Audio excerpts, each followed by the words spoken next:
Good afternoon, sir. So, good afternoon, everyone. I'm Satish here from Pragyan AI. So, shall we start now? Yes, sir, sure. Okay. So, welcome to you all for the third workshop. We will try to build X-ray image-based DL model.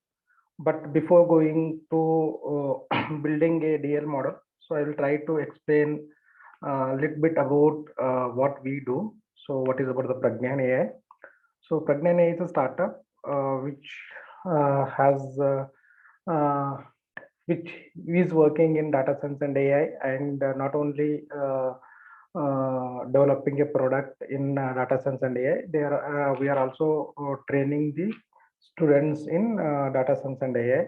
Also, we also help the startups to, we also help people to launch a startups using, we have something like a COE or COA, which helps all the people who are interested in data science. We help them to build a model and launch a startup. Apart from that, like also, we also have a service company. So it is, we are incubated several places. We are also got several grants from government, and we also filed some patents, and we also did written several research paper. So everything what we are trying to do is actually we are trying to do in a data science and AI. So just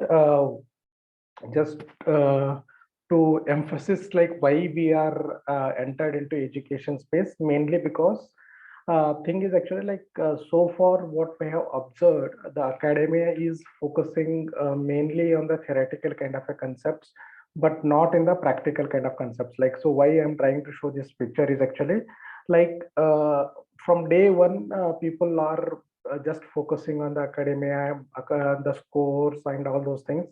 But if you see the profile of a person A and person B and person C, so what happens actually is actually the companies are looking for the people who are skilled on certain things, not as okay, even though they have academically very good score, but if they don't have a skill and they have not developed anything, and they are not ready to deliver from the day one, they are not preferring those kind of students, because they don't have that much. Everything is moving much more faster space, like, so they don't have the time to take a person and train that guy for a few months and then get applied. Actually, that is the thing. And if you see the profile A, B and C actually, so if you are a company owner, what kind of students you will be hiring? You will be usually hiring the profile C, who has done some kind of a certification and has developed a certain kind of a projects or mini projects, and has written some research paper or participated in some hackathons and all those things. So because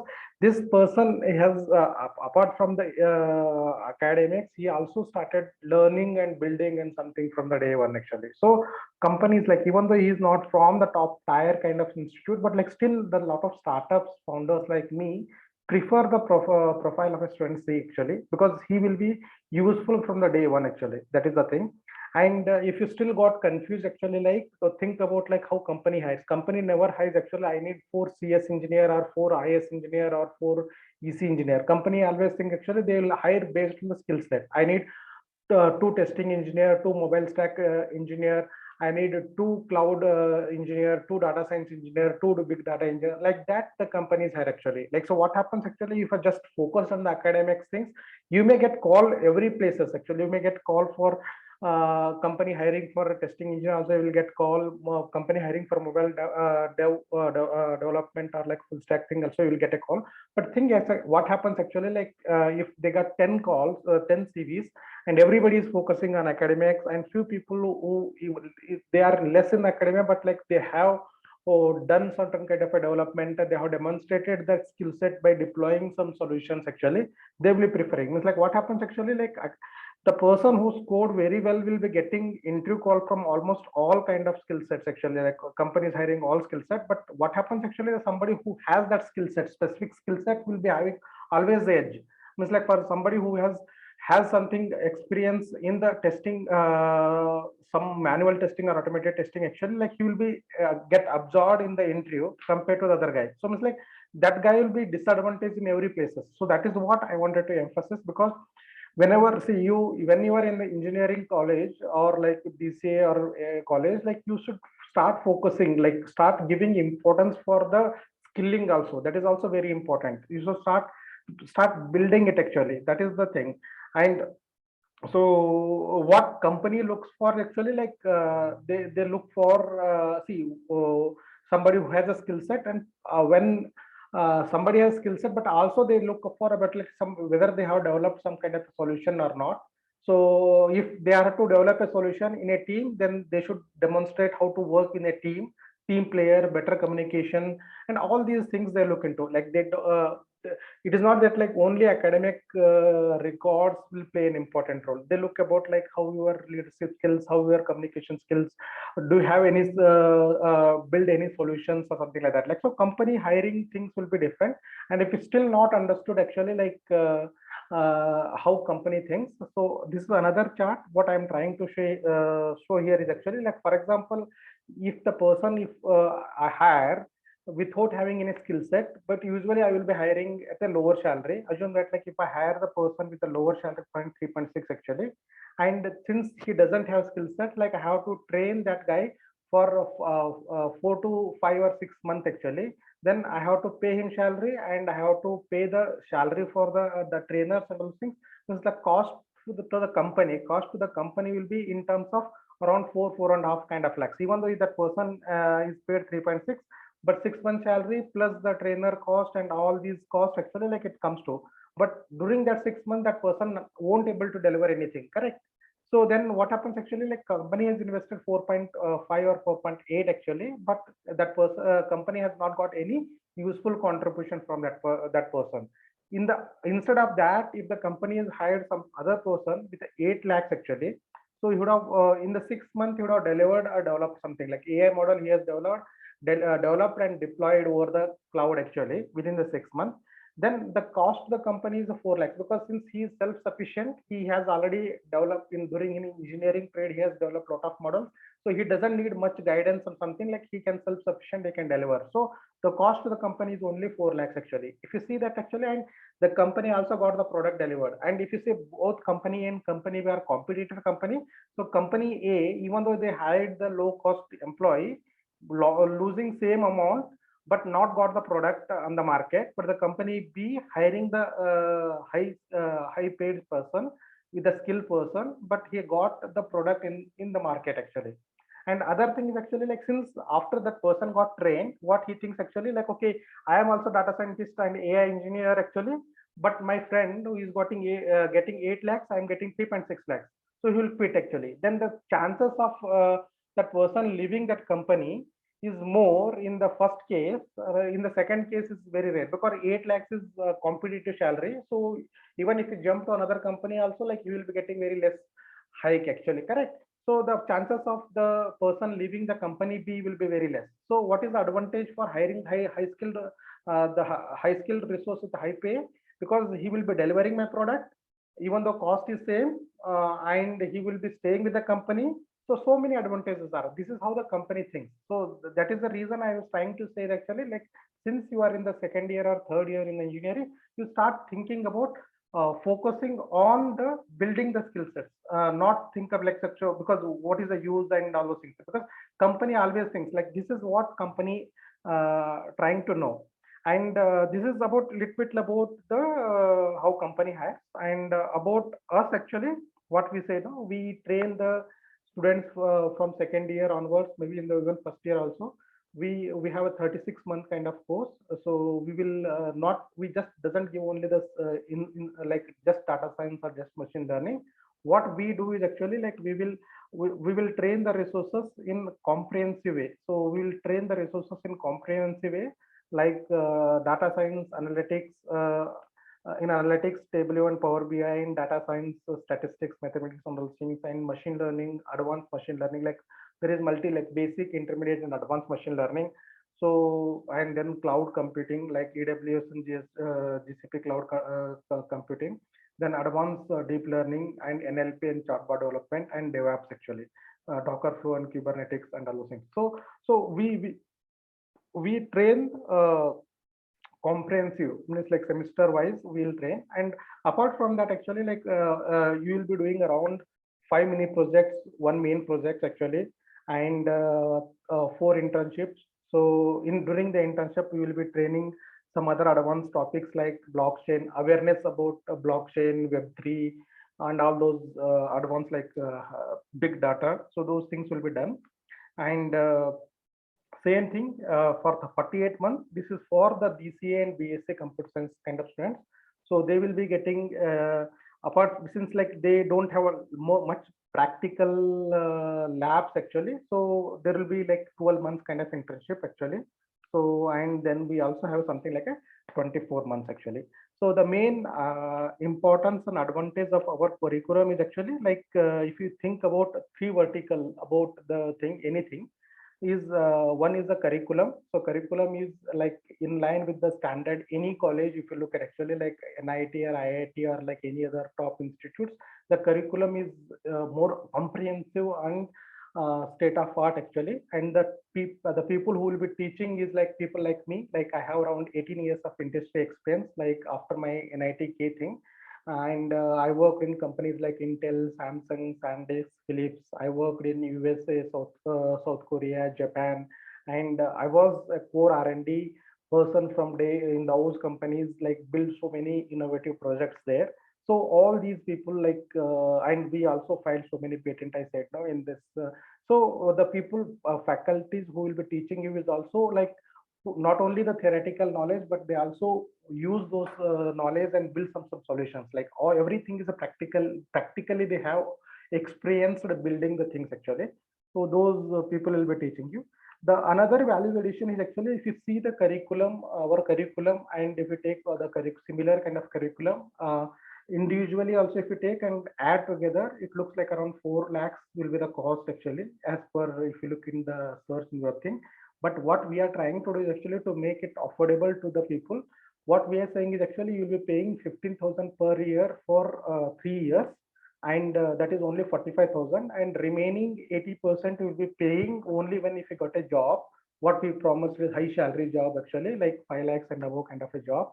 If you are from tier 2, 3, 4 kind of college, if you are from tier 1 and 2, and something like maybe 10 plus something, like depending on the which kind of college. Because so, but on an average, what we are trying to say is actually you will be getting 5 lakhs and above salary. Then thing is actually like you will be initially paying for 7,500 per semester, and then remaining when you get a job, then only you are paying either there is a one time payment, the 2 lakhs kind of fees, or you will be paying 25% of your salary for 18 months. So this is how the things are there. And if you see that like why we put this minimum kind of cost, so if you are not able to place a good salary, then we won't be taking the other things actually.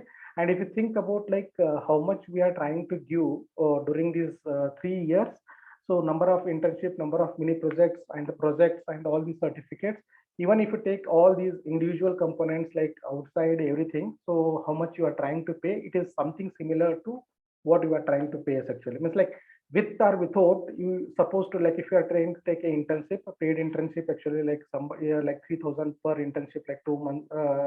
If you are trying to pay for mini projects or projects, you are trying to pay them and get it actually like you will be paying something similar to that money what we are trying to say. So this is all about our thing. And one main important what we analyzed actually is actually somebody who was already skilled. I said no, so he will be starting at the 8 lakhs package from the day one compared to 3.6. So if you see that actually over a year, next year the hike will be based on the 8 lakhs. Then the next, so something that like, so if you see that like if you already trained skilled enough in the your college, so you will be always getting high package. And over the years, like you and the other person, there will be big gap, like around 1 CR will come actually if that person is not skilled like got into something like a advanced skills like a data science and AI. But usually what happens actually after some times in the corporate, they will understand the importance and then move on. But if you are not moving on, then this is how the difference will come into. So this is briefly about us and our program. So any questions, let me know. So we'll start looking into deep learning. Anybody has any question?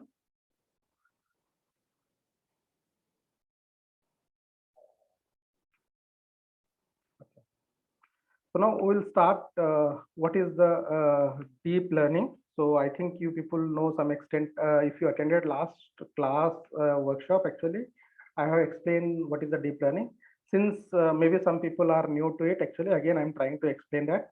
So something called a machine learning, artificial intelligence, and something called a deep learning. So first in the single line, I will try to, because I don't want to spend more time on this, because I have already explained in the last workshop also. So artificial intelligence, actually, like we are the human beings, we are intelligent people, animal, and since we are intelligent, even though we are not stronger compared to elephant or like tiger or like lion something, but because of our intelligence, like we are dominating this earth, correct? So we are superior compared to them. So something like that, like if machine is trying to mimic, so if machine is trying to mimic our intelligence, so something that like I am trying to communicate with you and you are able to understand it and you are trying to respond to it, correct? So we both are communicating. This is called communication. So this is skill, no, correct? Natural language skill.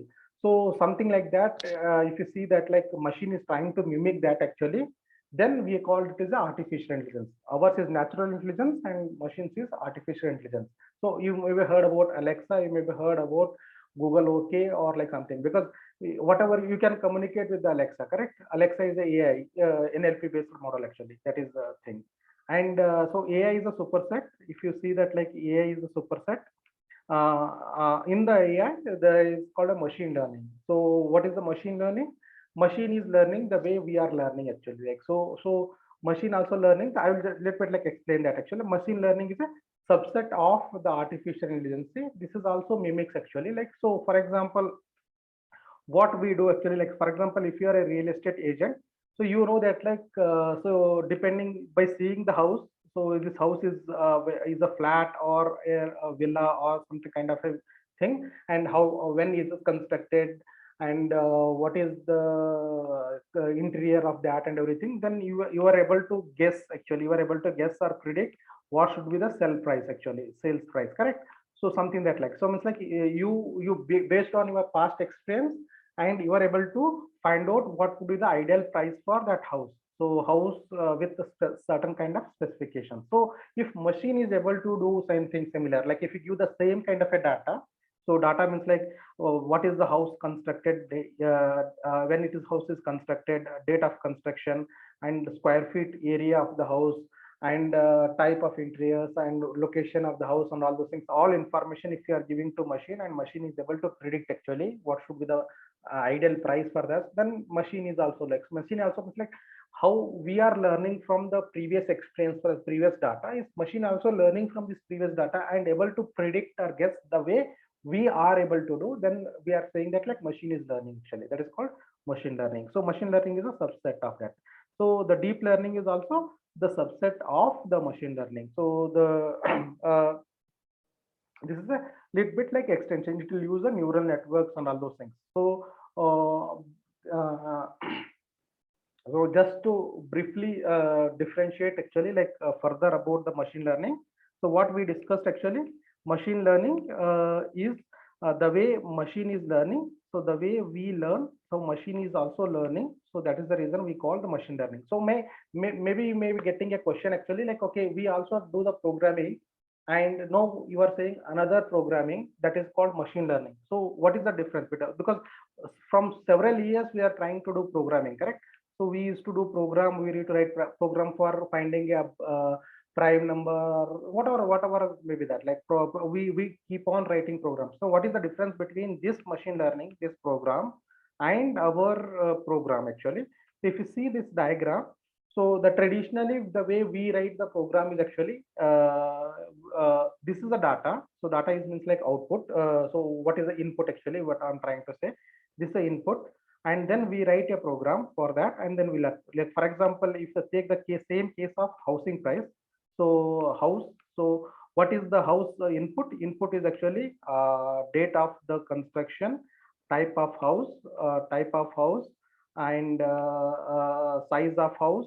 So this is the input actually. So for this input, then I am trying to find out an equation for the output. It means like output is what actually, what should be the ideal price for that. So I gave the date of the construction, type of the house, size of the house, location of the house, something that like, then also like, so some other lot of information. So this is the input.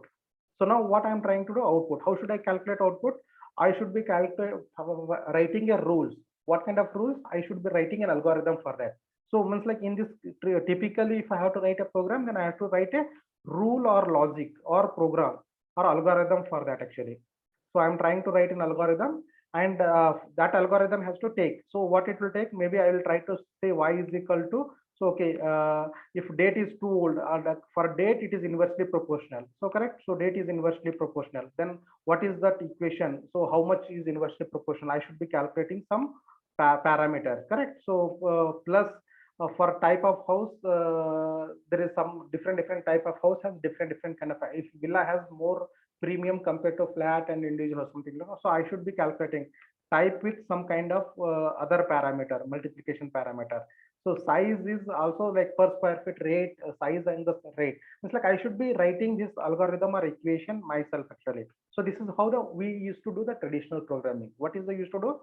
So we know what is the input and what is the output, and we used to write a logic to use those input value and to get the output value actually. It's like, so then what happens actually next, if you give the input, then the program will give out. But like that kind of program is traditional programming. What happens actually, like for example, something got changed. So something got changed means like, so okay, some other factors also come into picture. So something other factor is actually government tax actually. If a tax is increased to something, then the price may get changed. Again, you should be rewriting the logic.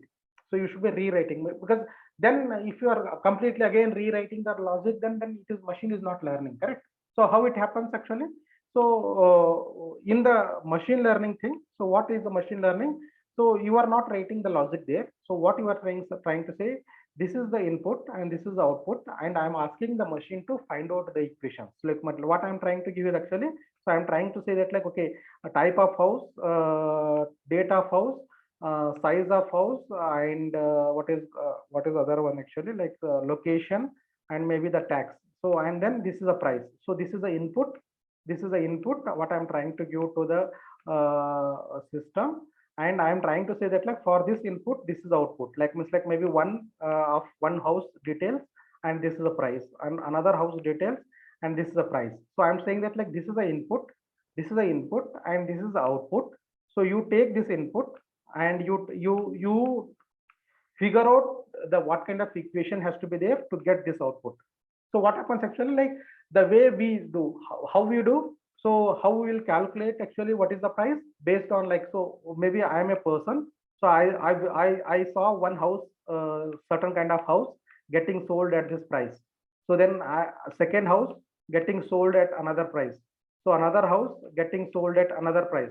So I know that okay, this house of this type, this house is of second different type, this house, then I will try to figure out in the mind, oh, this house, this kind of houses may be getting this price, maybe this feature may be important. So I'm trying to understand that, calculate in my mind, correct? So something similar to that if machine is trying to do. So what I'm trying to give is I'm trying to give input and I'm trying to give output, and I'm asking that like machine, you only figure out the way human beings figures out, correct? So you get some data and then you will try to figure out actually your own way, oh, house may cost this much or something like that, correct? So something that like if machine is also able to figure out and find out an equation, then for that to predict that housing price, then that is why we are calling it as a machine learning. So that because of that reason we call that as a machine learning. So I hope you understood what is the difference between traditional programming and machine learning. Anybody has any question here?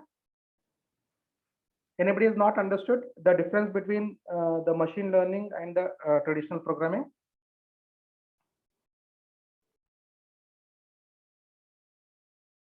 Do understood or not? Yes or no?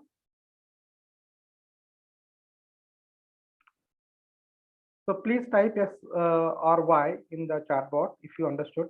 Okay. So okay. So I hope you understood what is the machine learning, correct? What is the difference between? That's fine. So next thing is actually like in machine learning there are two phases will be there. One first phase is actually what is called a training phase. Second phase is called actually testing phase. So what is that actually? So first machine has to be get trained, correct? So machine has to be get trained. So means like I am trying to give the input. So I am trying to give the input, and I'm trying to give the output, and I'm asking the machine to build a rules or model. So we call this is a rule or model or whatever say. So this is called training phase. So this is the training phase. So it is trying to do build the model. So now model is built. So that is the training phase is done. So now I will use that model and I will give the new data. So that is called testing time. So prediction time actually. Like, so the first is the learning thing, another is a prediction thing. So what is that actually? So now this model will be used. So what I will be giving this model, I will be using this model, and I am giving the new input. So then this model is able to predict the output. So this new input is not one we are given for a training. So it is completely new. It is not part of that actually, because it doesn't expose any new data, then able to view it. So that is called prediction phase or testing thing. So that is called prediction phase or a testing results. So you have to in traditional things. So that is not needed, because if something goes wrong, see what will be done. You will be writing an algorithm, and you will be giving input and your program and then result. So this is the traditional thing. So in machine learning there will be two phases. One is training phase, another is a prediction phase or like a testing thing actually, whatever I say. So that is what called machine learning. Now we wanted to jump into what is meant by deep learning. So deep learning is also subset of the machine learning, correct? So that is what we told you. So deep learning is a subset of machine learning. So what is that deep learning? The deep, this also learning, correct? So machine learning also learning, deep learning also is learning. So what is the difference between the deep learning and the machine learning? So if you see what we are trying to give to the machine learning and what we are trying to give the deep learning. So what is the things what we are trying to give to the deep learning? So we are trying to give the input, so not the normal input. Like, so for example, if we are not giving the image of the house, actually what we are trying to give, we are trying to give, see this is house, I'm not giving the house image actually, I am trying to give the feature of the house. What are the features of the house? House is size of the house is one feature, size of the house is one feature, date of construction is another feature, type of house is another feature. So type of the thing, because type of the house is another feature, whether interior is done or not. Because what is actually like when human beings, like so we visit a house, we have a eye, we have a sensory organs, we can see all those things. We can see, we can measure the size, we can ask this information, we can get the type of house. It's like we can visually think. It's like we get those all those information. But for machine learning, what we have to do, we cannot give that image. What we have to convert into, we have to extract the features which will describe this house. So what is those features? These features are not random features. These features will be best features to describe the object, whatever that we are trying to say. So whatever the problem things, like, so like for house, if you are trying to say, so size of the house, date of the construction, type, location of the house, all these are the features of the house. So what we will be doing, we will be extracting those features, and then that feature information I am trying to feed to the machine model, machine learning model. So I'm trying to build. So that is what called machine learning. Feature is extracted. Who is extracted feature? We extract that feature. So that is called feature we extracted by us. And then the model. So this is also neural network. This deep learning also neural network. Then we are feeding to the model, and then model will be trying to predict the house. So in this case, in this diagram, identifying, classification is actually identifying whether it's a car or not car. So we are giving the extracting the feature. What kind of features? So four wheels will be, how many wheels are there? Four wheels will be there. What is engine type of, all those further features of the car, correct? So then we are trying to identify whether it is a car or not. So this is a machine learning. In the deep learning, we are not extracting that. So we are not extracting the feature. I'm saying that like, okay, I don't want to take that burden also.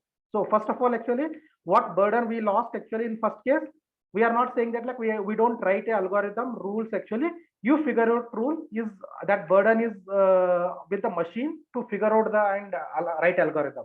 Then what else? Actually, only one burden we took is actually feature extraction. But in the deep learning, you said that like we don't want to do that also. So I'm trying to give the image.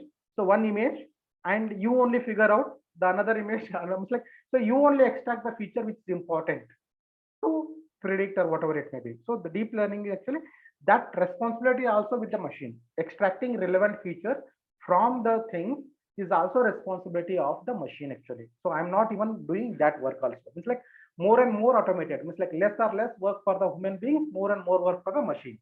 So I hope you understood this difference. Anybody has not understood this difference? If you have any questions, let me know.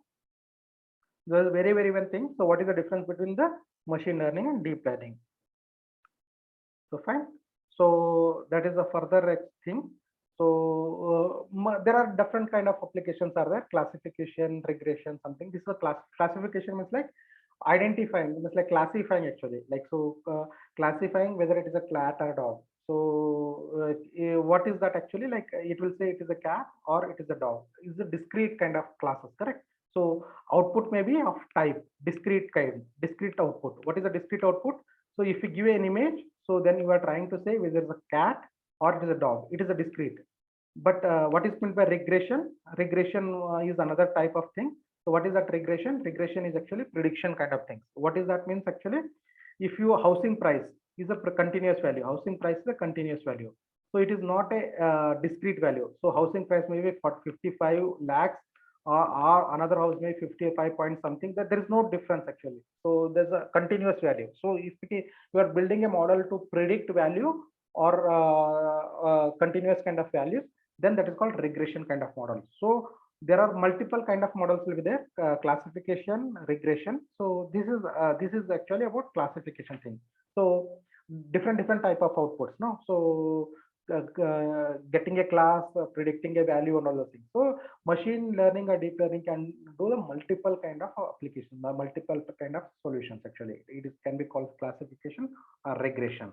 I hope you understood this. So when you understood the little bit about the deep learning, what is the deep learning, and little bit about the classification regression, because I'm just speeding up because I cannot cover entire thing in 4 hours. I'm just briefly explaining each and every concept. So now another thing is, no, so what I wanted to tell here, one more key important, since machine learning or deep learning, whatever I'm trying to say, so it is everything is dependent on the data.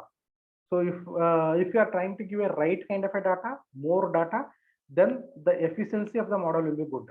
If you go less data, not relevant kind of a data, the model efficiency may not be that good. So that is you should be knowing. So if you give the right proper kind of a data, the model will accuracy will be good. So this is very important. You should, when you are trying to build the things.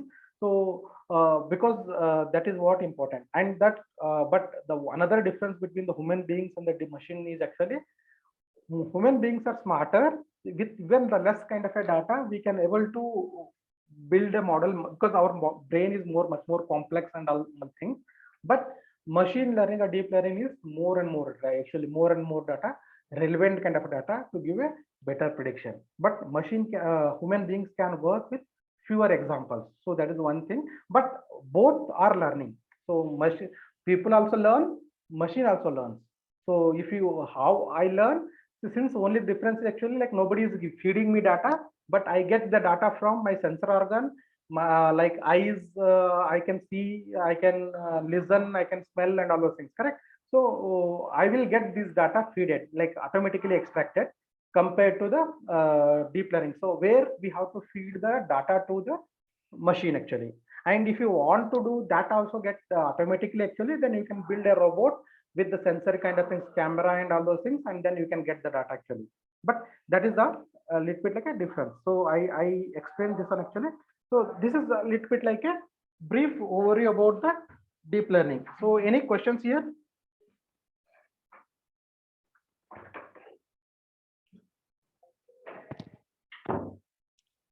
Any questions? Okay. The next thing is actually like, so we understood what is the deep learning little bit actually. Then what is the process of building a deep learning model? What is the steps in building a deep learning model? So there are multiple steps are there, stages are there. What is that actually? First stage actually, like when I said actually, all this machine learning or deep learning needs a data, correct? To build a model, correct? So first thing is actually I should be collecting the data. So I should be collecting those data. So for example, if I'm trying to build X-ray kind of things, so X-ray based MRI, X-ray based DL model. then I should be collecting the, like, so for example, X-ray for COVID prediction. So COVID is a disease actually, like COVID-19 disease prediction model. If you are trying to build using the X-ray, lung X-ray actually, so then you should be getting the relevant data. It's like you should be getting multiple X-rays data with the labels. What is that labels means like, so okay, this image, this X-ray image having this kind of feature looks like he has a COVID. So label is actually that class. So COVID, whether he has a COVID or not. It's like, so the data image plus the label. So COVID. Another lung image, so non-COVID. So it's like I should be collecting the data. The first stage is actually collection of the data. Collection of data is very, very important. That is what collection of the data. Then when you collected those data, you should start preparing the data, because you cannot directly feed the machine directly. So machine expects certain kind of information, because no machine always understands binary numbers actually. You cannot feed text and all those things. So some kind of processing. You cannot data cannot be given in a raw kind of terms. Like you should be doing some kind of a processing. We'll discuss how to process those X-ray image or something, like when we are trying to build a model. So data has to be processed. Then model has to be built, so that this model building and evaluation that I already told you. So input and give, then model start learning, and then how that happens, and then model evaluation. Model evaluation is the second stage of what I told you, correct? So in this case, like actually I have built a model and then I'm trying to feed the new data, then the model is trying to give the result. So that is the next thing. So model has to be evaluated, and then comparison and feedback. What is the comparison feedback means? Like, for example, you are building a model. So for example, I am a company A. I build my X-ray model actually, like say X-ray based deep learning model. Now my model has to be compared with, like, so what is the other competitors? Like, so I should be saying that what is the accuracy something with the for so how is the other person is performing, because I need to say that like my model is better or something, correct? Now, so that is called comparison, and then getting the feedback. So this is the whole cycle of deep learning model building. So first stage starts with the data collection, second is the data preparation, and then model building, and model building and evaluation or training kind of, you can say, then model validation, and then the comparison with the other existing models. So this is the whole cycle of deep learning model development. So anybody has any questions? So in the processing, a lot of things we'll do, like data cleaning, refining, data augmentation, balancing, and all those things. We'll see one example and you will come to understand actually. Anybody has any questions here? Okay, so little bit like I'm going fast because these all things are covered last class also. So that is till the last workshop we covered till this extent. I'm going fast. So then after that, like we'll do the practical thing. So anybody has any questions? Okay. The next thing is actually in deep learning there are multiple kind of things are there. Like, so you can build ANN, artificial neural network is the ANN model. You can build a CNN model. So we'll discuss what is a CNN model. We can build RNN models. These are all different types, subset you can say. So something that, like I said, no, machine learning. In the machine learning, machine learning subset is a deep learning, correct? What we discussed actually, machine learning subset is a deep learning. In deep learning, different kind of models you can build. So how you can build a model? So there is something called a CNN model, something called a RNN model. There is something called GAN, and so many different kind of models you can build. So different purpose. So we'll just, since like I'm discussing about X-ray image and using CNN kind of model, I will just briefly explain about what is a CNN kind of model. So CNN kind of model. So this is about, see, for example, let me explain that first. So now what I have told is actually for deep learning, we should be giving the some kind of information about the image or whatever it may be. You are giving the data, input data, and from input data, you are trying to figure out, extract the features. You should be extracting the features, feature extraction, and then you will be building the model, whatever the algorithm, something, correct? So how it will do actually? So means like to extract the feature and then build a model, it should understand that image, or correct? So take in this case image. So what it happens, whatever you are trying to build, it should be able to observe image in very minute kind of details and understands the about the image, because it has to understand the image to extract the features and then build the correct. So what is that actually? The convolution layer. Like when we say convolution layer, we are trying to call this a filter actually. There's something called a concept called a filter. So something like a filter by 3 by 3 kind of filter. Let me explain here. So this is called something called a filter. Like, so I'm trying to kill the filter, and this is the input image. So from this input image, this filter is started convoluting over the image. Convoluting over the image means like is trying to slide on the image. Means like, so for example, this image is, so say assume that like this image is this one. So my filter, this is the filter which I means like filter is actually is what I'm trying to understand those that picture. It's like, so this filter is started first looking this one, so trying to understand this image, this information from this place. Then it is slided over like this. Then it's trying to understand this image, portion of image. Then it is convoluted something like so then I'm trying to understand something about this one. Then I'm trying to, so then this is then it will shifted something like this. So then I'm trying to understand, so I'm trying to, so it's like what is trying to do is actually this filter. I'm trying to understand each small portion of the image. So depending on the size, like, so if I say 3 by 3, my filter size is 3 by 3, means like I'm at any single time I'm looking for 9 pixels. What is this actually input? So what is this input size? Input size actually, if you look at is the image. Assume that like this is the image I'm trying to give. Image of size 28 by 28, means like 28 pixel width and height. So if I give 2 by 28 by 20, means like 20 individual pixels. Means like image is, everything is in represented in pixel, correct? When you say image, if you digitize the image, everything is in terms of pixel. So each pixel will have specific colors, correct? So that pixel value will say. So now what I'm trying to say here actually, I'm given an image of 28 by 28, and I have created a filter. So this is a filter. So this 3 by 3 will look at actually 9 pixels and try to understand from that 9 pixels. Something is trying to understand. Then it will slide. Then again 9 pixel. It will try to understand something. So again it's slide. So this kind of concept called convolution, actually convolution, that is called convoluting over the image. Convoluting over the image is called convolution.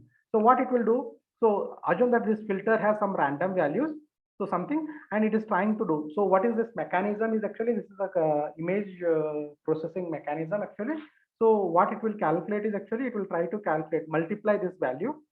So this 0 is multiplied with 9, 2 is multiplied with 4, 1 is this pixel values. Assume this is a random pixel values, whatever the image pixel values, and this is a random filter size. So I'm trying to, and it will try to do dot matrix multiplication. So it will multiply pixel by pixel value. So 9 into 0 to 4 into 2, 1 into 1, and then it will try to add it, and then it will do something like a 16. So this is what it's trying to do. So how it will work, we'll see. So much like what it is trying to do, it is trying to understand, and it is understood something, and it has trying to calculate some values. So much like, so it looks into 9 by 9 pixel, and it has calculated something, and it has passed on. Means like what is this? This is input for this, and this is output for that actually. So for what I'm trying to say is actually in convolution layer, so it is a layer by layer. So one layer, for example, this is the first is the input, correct? So I'm trying to build a first layer. So what is the first layer? First layer is of having a filters by 3 by 3. So what is this 3 by 3? This looks about 3 by 3 kind of thing, and it is trying to understand something, and it has calculated some value and it put here. So it's like this is the input and this is the output. So it understood only small things. So now what happens actually, next layer will look about this output, and further it understands. So it's like it will understand further information. Further information will try to understand, and then it is trying to do something. So this is how the convolution works actually. If you wanted to understand in detail, like you revisit the last class, like I have explained in detail how exactly this convolution works, and what exactly it happens actually. So it try to understand, and it will try to, so this is called this whatever the this is the image, and this is how it will convolve means like this is a filter value, correct? So multiply and get calculated value. So this is the output. So that is called feature map actually. Whatever the output comes here, so that's called feature map. And if it is something like a what is something called a gray image, what is the difference between gray image and the binary RCB image? So image will be black and white image will be, no. So black and white image will be having something that like a pixel value, gray value, correct? So value something, correct? If it is a color image means like they will be having three channels actually. If you understand image thing, so one, if it is a color image, it will be having values, pixel values, R values, RGB. G is a green and blue. It's like each pixel. So if it color, see for example, if you understand the color thing, so every color is a combination of RGB. So if I have to create a pink, it is having pink is color is derived from combination of RGB. So certain R value, certain G value, certain B value. So like that, if it is a color image, so color image will have three things like R value, G value, and B value. This is how the image is stored in the digitized format, RGB format. Actually, means like in the computers. Like you see, whatever the color, any kind of color is generated using certain combination of RGB. So it's like certain R value. So it's like it is a mixture of RGB mixed with a certain concentration will give different colors. So the color image, if you see that like color images, it is a two-dimensional image only, but it will have three pixel values. So one pixel value for R, one pixel values for G, one pixel values for the blue. So that is how it will be there. So if it is images of that size, so what I have told in the first slide is actually simple image actually. So only one image, one filter I'm trying to do. If it is a color kind of image, then there is this is R channel, this is the green channel, this is the blue channel. So much like what I will be having three filters, one filter for R channel, another one filter for green channel, one filter for something. It's like I have to understand, because since these images stored RGB format, correct? So means like I should be understanding from R format input image and G something like so means like I will be creating three outputs actually. So I will be trying to filter, trying to do the combination of these things, and then trying to find out the output of that. How I'm trying to find out output is, that is what explained here. So the difference between the first one and the second one is actually, first one is just the gray image, so only one pixel values. So the second one is actually is RGB, three channels, like so three filters will be there, and then it will be added, and then we get an output. So this is the things you will try to understand. So what is trying to understand, how it is trying to understand. If you still not able to understand, you will see I will in the last class I have explained actually how this small features are extracted. So in the detail about convolution, how the extract these features are extracted initially, like what features are extracted. If you still wanted to know, so I will share you the link there. So initially they will try to understand small things. Like for example, if I have to understand 9, so it doesn't understand 9 in single go. It will see is there is straight line is there, and there is a circle is there, and something like another parallel. So it's like 9 is a combination of something. It's like it will first try to understand small pieces, and then it will couple up. So it's like first layer will understand small portion, second layer will get that information and further add further information. So third, like finally when you look about the last layer had understood almost all images actually. So this is how things are. If you still wanted to do, then I will share you the old explanation where I explained how exactly this learning process happens, because that CNN itself will take 3 hours to explain. So I'm just briefing here so that like you should not misunderstand. So this is about the stairs. So how it exactly it looks like actually. So this is kind of an image. So I'm trying to say the 7 is an image. So first I'm trying to understand something. Second, I'm trying to understand further. So finally I'm trying to understand. So finally I'm trying to say whether this is 7 or not. So this is a layer. So CNN is a convolution neural network. So it will have multiple layers. So multiple different kind of a layers will be there. Convolution layer, what I told, what is the convolution layer does actually. And there is something called another thing called a what is called pooling layer. So if you see that like convolution layer and the pooling layer, and output of the input layer, convolution layer is a feature map that we will be trying to go. What is this feature map? Feature map is actually after this kernel is evolved on that and trying to find out. So this is the feature map. Like if you wanted to see, let me show you that thing. So this is how it is trying to create. So it is trying to slide and it is trying to do. So this is the input, and this is the green this one what is sliding is actually the kernel, and what you are trying to see is the feature map is the output, and this output will become input for the next layer. So if you see here actually output of one layer will become the input for the next layer actually. That is how it is happening. So input layer, feature map. This feature map will become input for the next layer. So then the next layer will create another feature map. So like that it will be coming, and finally there will be something like a fully connected layer or a classification layer. What is this classification layer? Is actually it will try to understand. So it will try to stick together and try to understand what is that output looks like. So for example, in this case, what I'm trying to do is actually like after seeing the whole image, I will be trying to say, for example, after seeing the whole image, so I have how to classify this actually with what is a digit. So if it is digit is something that like a 0 or up to 9, so it will try to say that actually what is the probability of, okay, so 0 probability is 90%, 90% probability, and all other something is 0. So it's like that is what is done in the classification layer. That is called output layer. How to do that? Then we'll see that, like how to build a simple. We'll first see this simple model development. If you don't have any questions, like first we'll build this simple CNN model to recognize these digits. Any questions here? If you don't have any questions, like we'll start building a simple model, because this is more theoretical.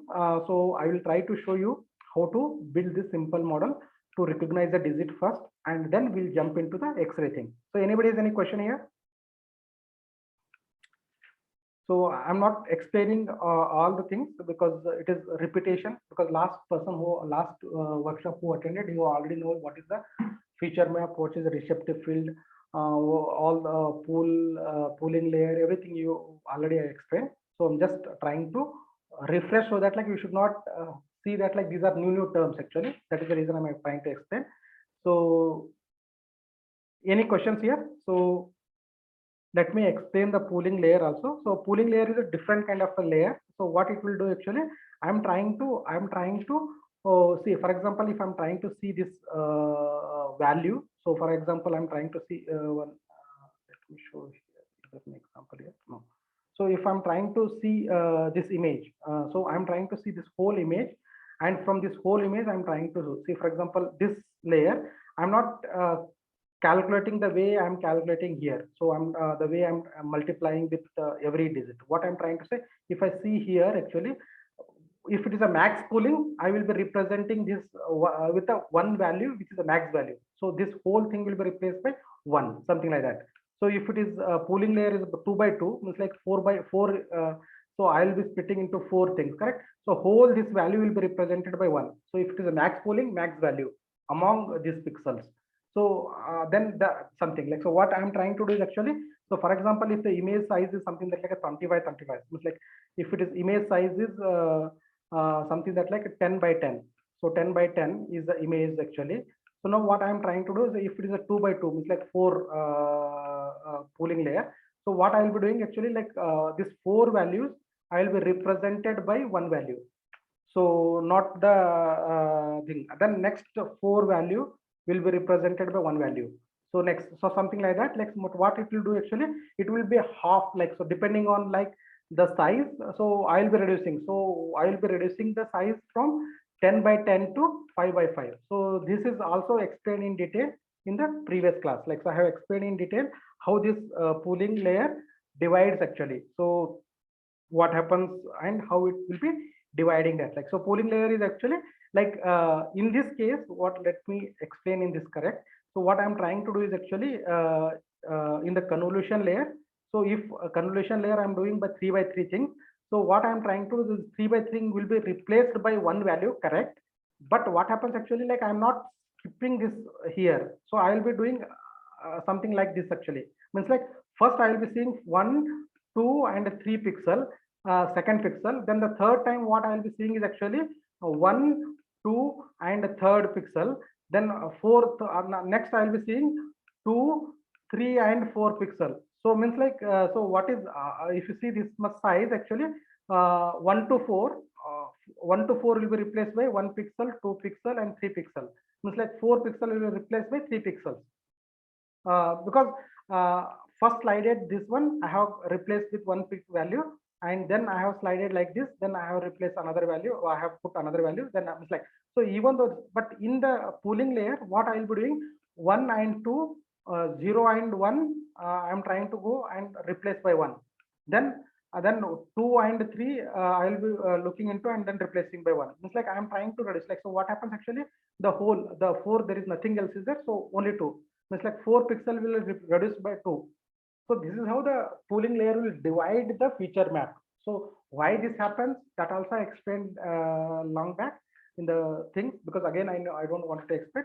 The pooling layer intention is actually to reduce the number of features, so number of layers in the CNN layer. So what is that CNN layer? Because one, I have to see the entire image, correct? So when I have to see only, I have seen this image, the second layer has seen only 3 by 3, the second layer has seen this 3 by 3 by is that is called feature map, correct? So one receptive field. So finally if I have to conclude, I should be seen the entire picture, correct? So if I have to conclude the entire picture, I should have seen the entire picture. So my receptive field for the entire thing, so means like when I'm concluding whether it is 7 or not, I cannot judge by just seeing the portion of image.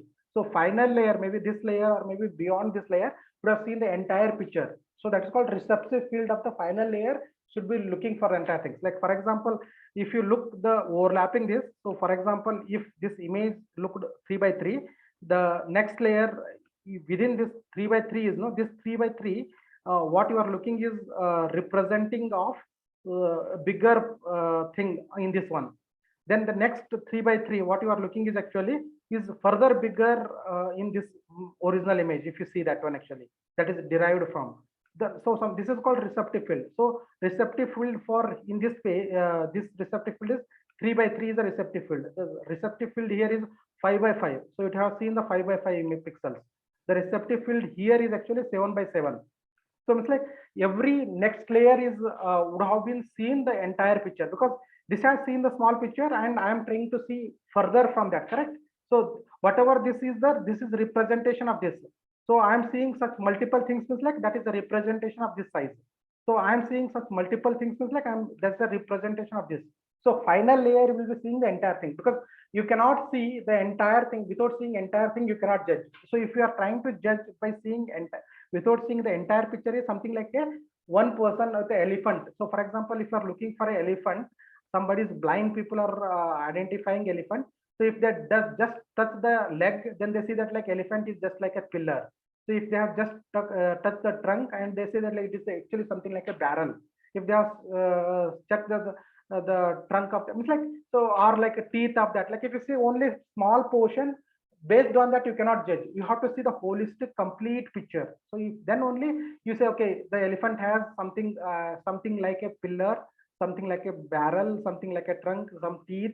It's like all characteristics you should be seeing, then only you should be able to judge something, whether this is elephant and what kind of features are there. No, that is the reason like feature map so the final layer should be having the seeing the entire picture.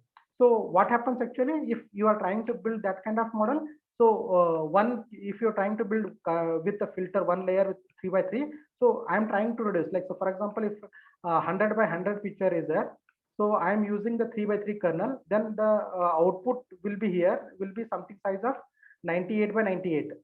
So then output will be something reduced. Means like final layer has to see the entire picture, means like it should be something that like 1 by 1. So finally I should be seeing the 1 by 1 image. This 1 by 1 image will be representation of this 100 by 100. Then only I can able to conclude about the what is this picture is about. So means like to reduce that to 1 by 1 kind of image. So I would how much time I would have calculated, like to, every layer will reduce by 2, means like 100 by 100 I have to reduce, means like I should be having around 50 layers. That is too big for to computation. So that is all things will be there. Just I'm trying to give highlight, because computation, if you increase more layers, then computation will increase, because every time what you will be doing, every time when you are trying to compute, so every time like when you are trying to do something, you will be doing multiplication and you will be calculating, correct? So if more layers, more computations, more time it will take to understand. So to do that, actually there is something called a pooling layer will be introduced. So those pooling layers will reduce the output size, and then they'll reduce. Like what happens actually, if the same case, instead of using 100 layers, so if you would have 100 by 100, if I'm trying to do, then I used one, then it will become 98 by 98, because then I'm using pooling layer, then pooling layer will reduce half, then that will become 98 is 48, 48 by 48, 49, 49 by 49. So then 49 by 49 it will come. Then again by one more convolution layer, then 47 by 47. Convolution layer will be just reduced by 2. Again one more pooling layer, then it will become 23 by 23.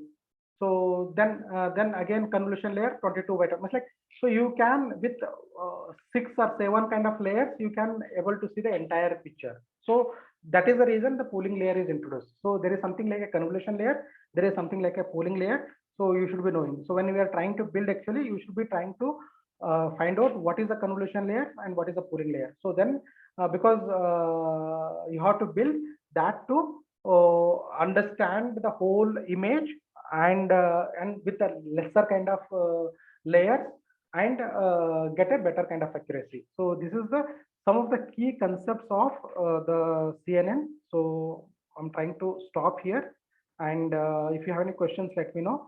We'll jump to the what is called practical things. So any questions here?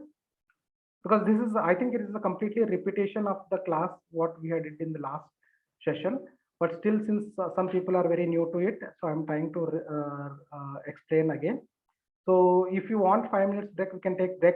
Then after that, like we'll try to build a simple convolution layer, simple CNN kind of a model.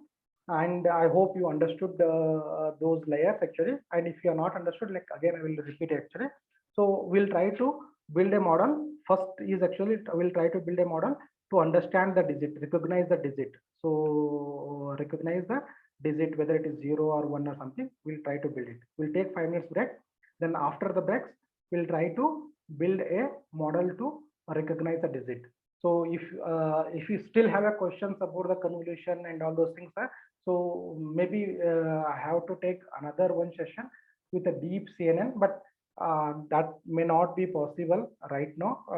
I will just briefly like some important concepts I explained, but we will go for the practical things. Like any questions here, let me know, or else like we'll take 5 minutes break and then we will continue building a small CNN model, and then we'll go for X-ray kind of CNN model. Any questions here? Okay. So just to summarize here, so what I explained is what is the machine learning, what is the deep learning, and how difference between machine learning and deep learning. And I have skipped about explaining what is ANN, neural, everything is there in the last class. And in CNN, I have skipped a lot of things, but just explained what exactly the CNN means, briefly about what is meant by convolution. And I explained you something like what is the layer, convolution layer, and what is something like a mask pooling layer. So, but if you wanted to be good at the CNN, you should know what is meant by activation function, loss function, classification layer means like how it will be there, and max pooling layer. All those things should be knowing it actually.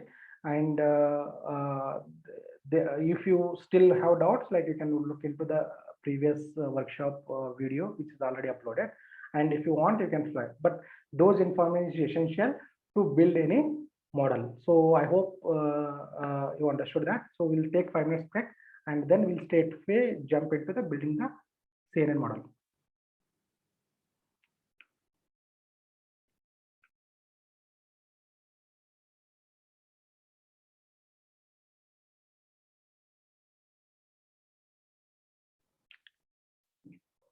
So hello, shall we start now?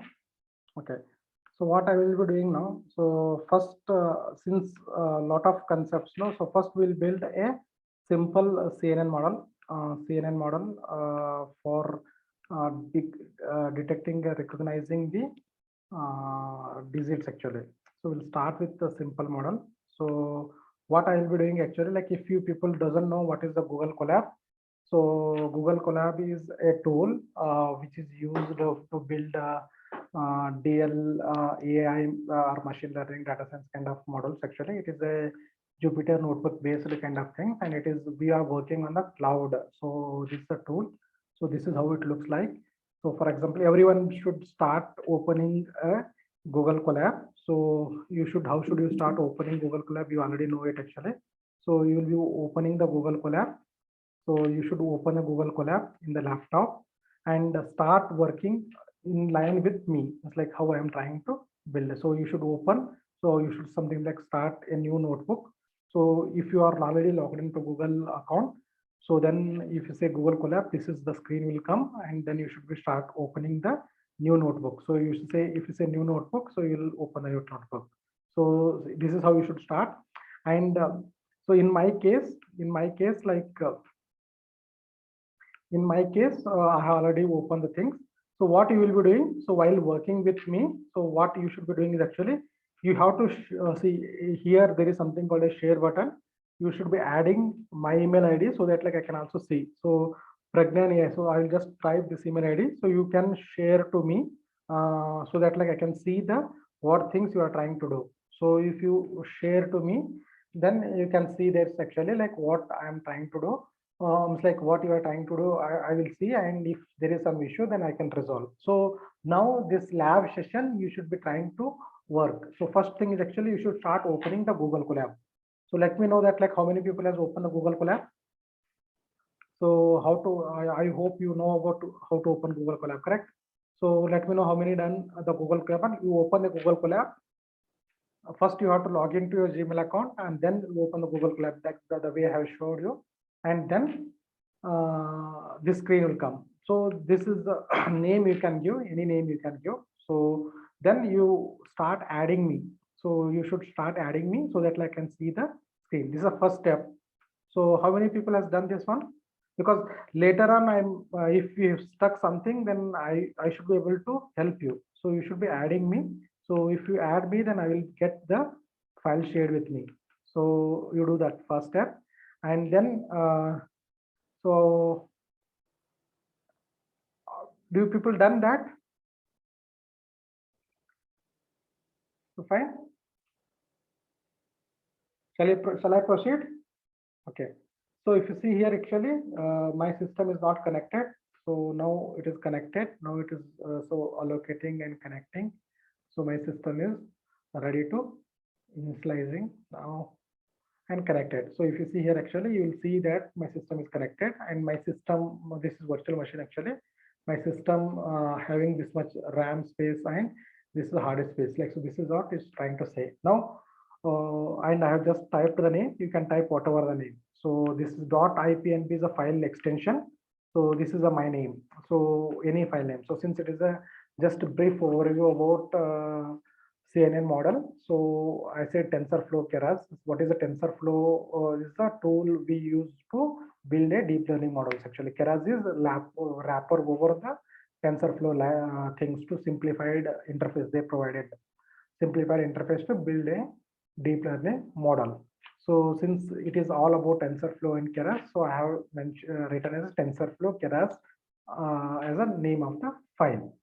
Okay, then the first step is actually like first I have to set up. Actually setup is actually, I think by default Google Colab has already installed the TensorFlow. If you don't have the TensorFlow library, then you should be installing the TensorFlow. If you are working in any other tool, then you should be installing the TensorFlow. So in my case, TensorFlow is already installed. What I am trying to do is actually I'm trying to import. I am trying to import and I'm trying to see what is my TensorFlow version. So if I run this, actually this is called shell. So this is a shell, so where I will be running the program. So I will be executing the program. Actually this is called a shell. So it's like, how should we create a cell actually? So if you see here, actually this side is a code cell. So you will come here, and if you want to write something text actually, so this is where you can write something like a text. So one is a text cell, another one is a code, like that is text, another is a code cell.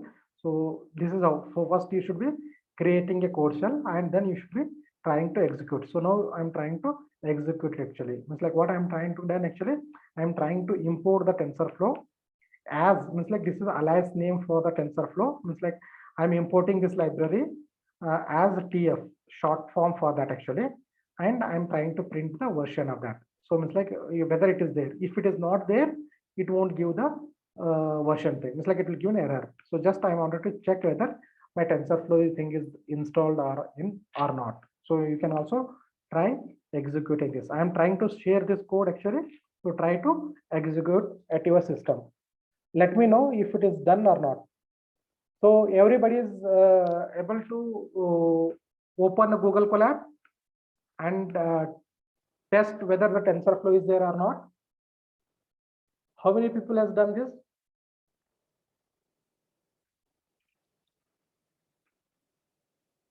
Okay, so whatever the version may be, so mine is 2.7 version. Okay, next thing is actually what I said. If you see the thing which, let me again revisit the place where I explained about deep learning model development. Where was it? Okay, it is here. So first is actually data collection.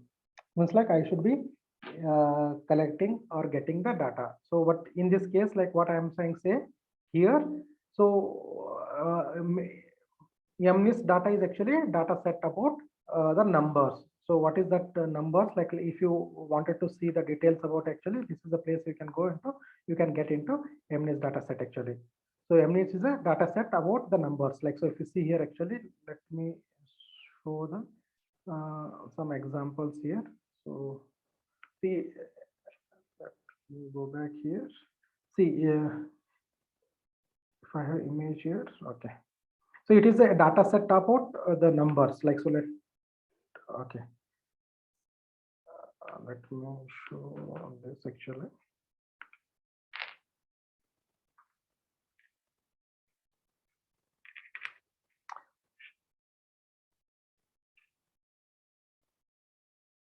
See, MNIST data set is something like this actually. So it will be having these numbers. So 4, 3, 4. This is individual images. So if you see this image things, actually, each will be 28 by 28. So it's like each image is of 28. So if you see here, actually, this is from starting point. This side is 28, and from this is starting point, this side is 28. So each is of image of 28 by 28. Image size is 28 by 28, and they each one will have. So what is the MNIST data set? It is a collection of images. So what is this actually? Collection of the images of the letters, so digits actually. So collection of images of a digits. It's like, so 60,000 or 70,000 images are there. So 60,000, 70,000 images are there, and each image is of size 28 by 28. So if you see here, actually, so 0 by 20, 0, 10, 20, this till this is 28, 0, 20, this is a 28. So 28 by 28, each image is of 28 by 28, and each image is labeled. So this is the image, maybe image 4 means like it is labeled as a 4. And if image is of 7 means like label, means like there is an image and there is something called a label. Label is a what this image belongs to, because that is what we should be giving, correct? What is the data means? Like data means like information, that is input. Then we should be having output. What is output? This like this is means like this is digit 4.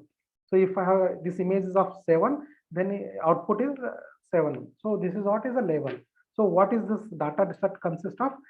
The data sets consist of the images and the label of that images actually. So that is called MNIST data set. So what we are trying to do, we have to collect the data set. Now here, what we will be doing, we will be using those data set. Like, so it's already pre-built there. So since it is already pre-built in the model, so just to think, what I'm trying to do is actually I'm trying to use that. So where it is pre-built, if you see here, actually, like I have imported a TF, correct? TF is a TensorFlow. From TensorFlow, I'm looking for a Keras. Keras is wrapper over the TensorFlow. And in the Keras, so something that, like, if you already know the class and subclass, correct? So TensorFlow is a bigger class actually.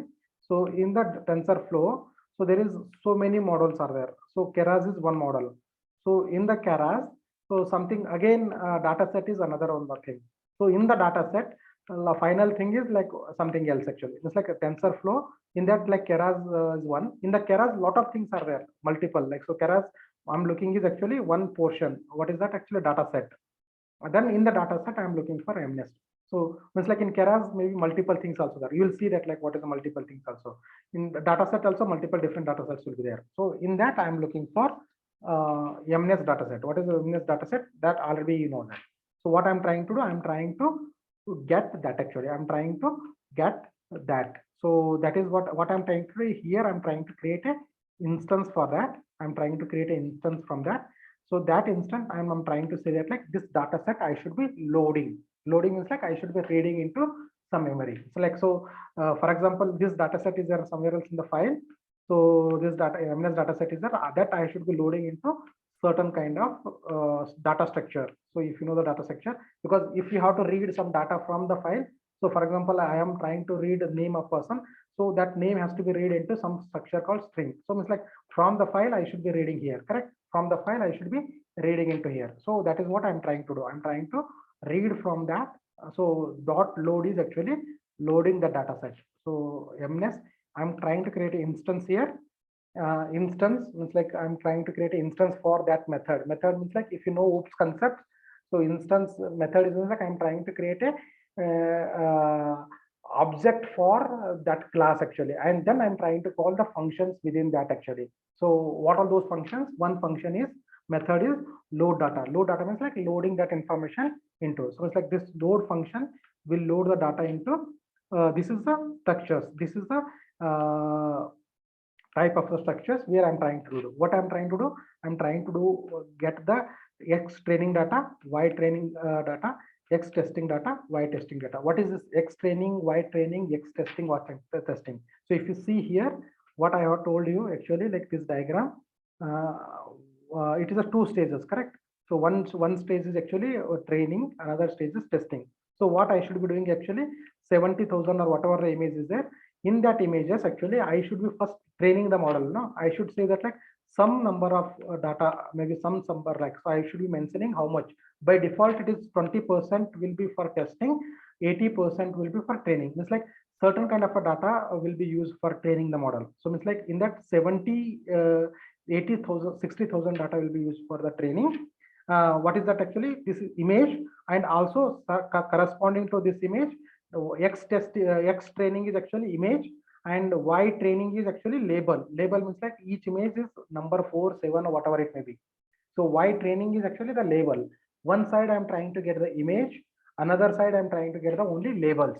So that is what means like to train that, like first what I'm trying to do. So assume that like if it is 100, in that 80 I'm trying to use for training, 20 I'm using for testing. So in the 80 image stored into Y, and label stored into Y. So X training, this is training, Y training is actually for testing thing. So for in this also 20, so X testing, so it's like X is the input thing, Y is the label thing, Y is the output thing, and Y is the label for this 20. So Y testing. So this is how I'm trying to do. What I'm trying to do is actually I'm trying to split the image into training and testing. So any questions here?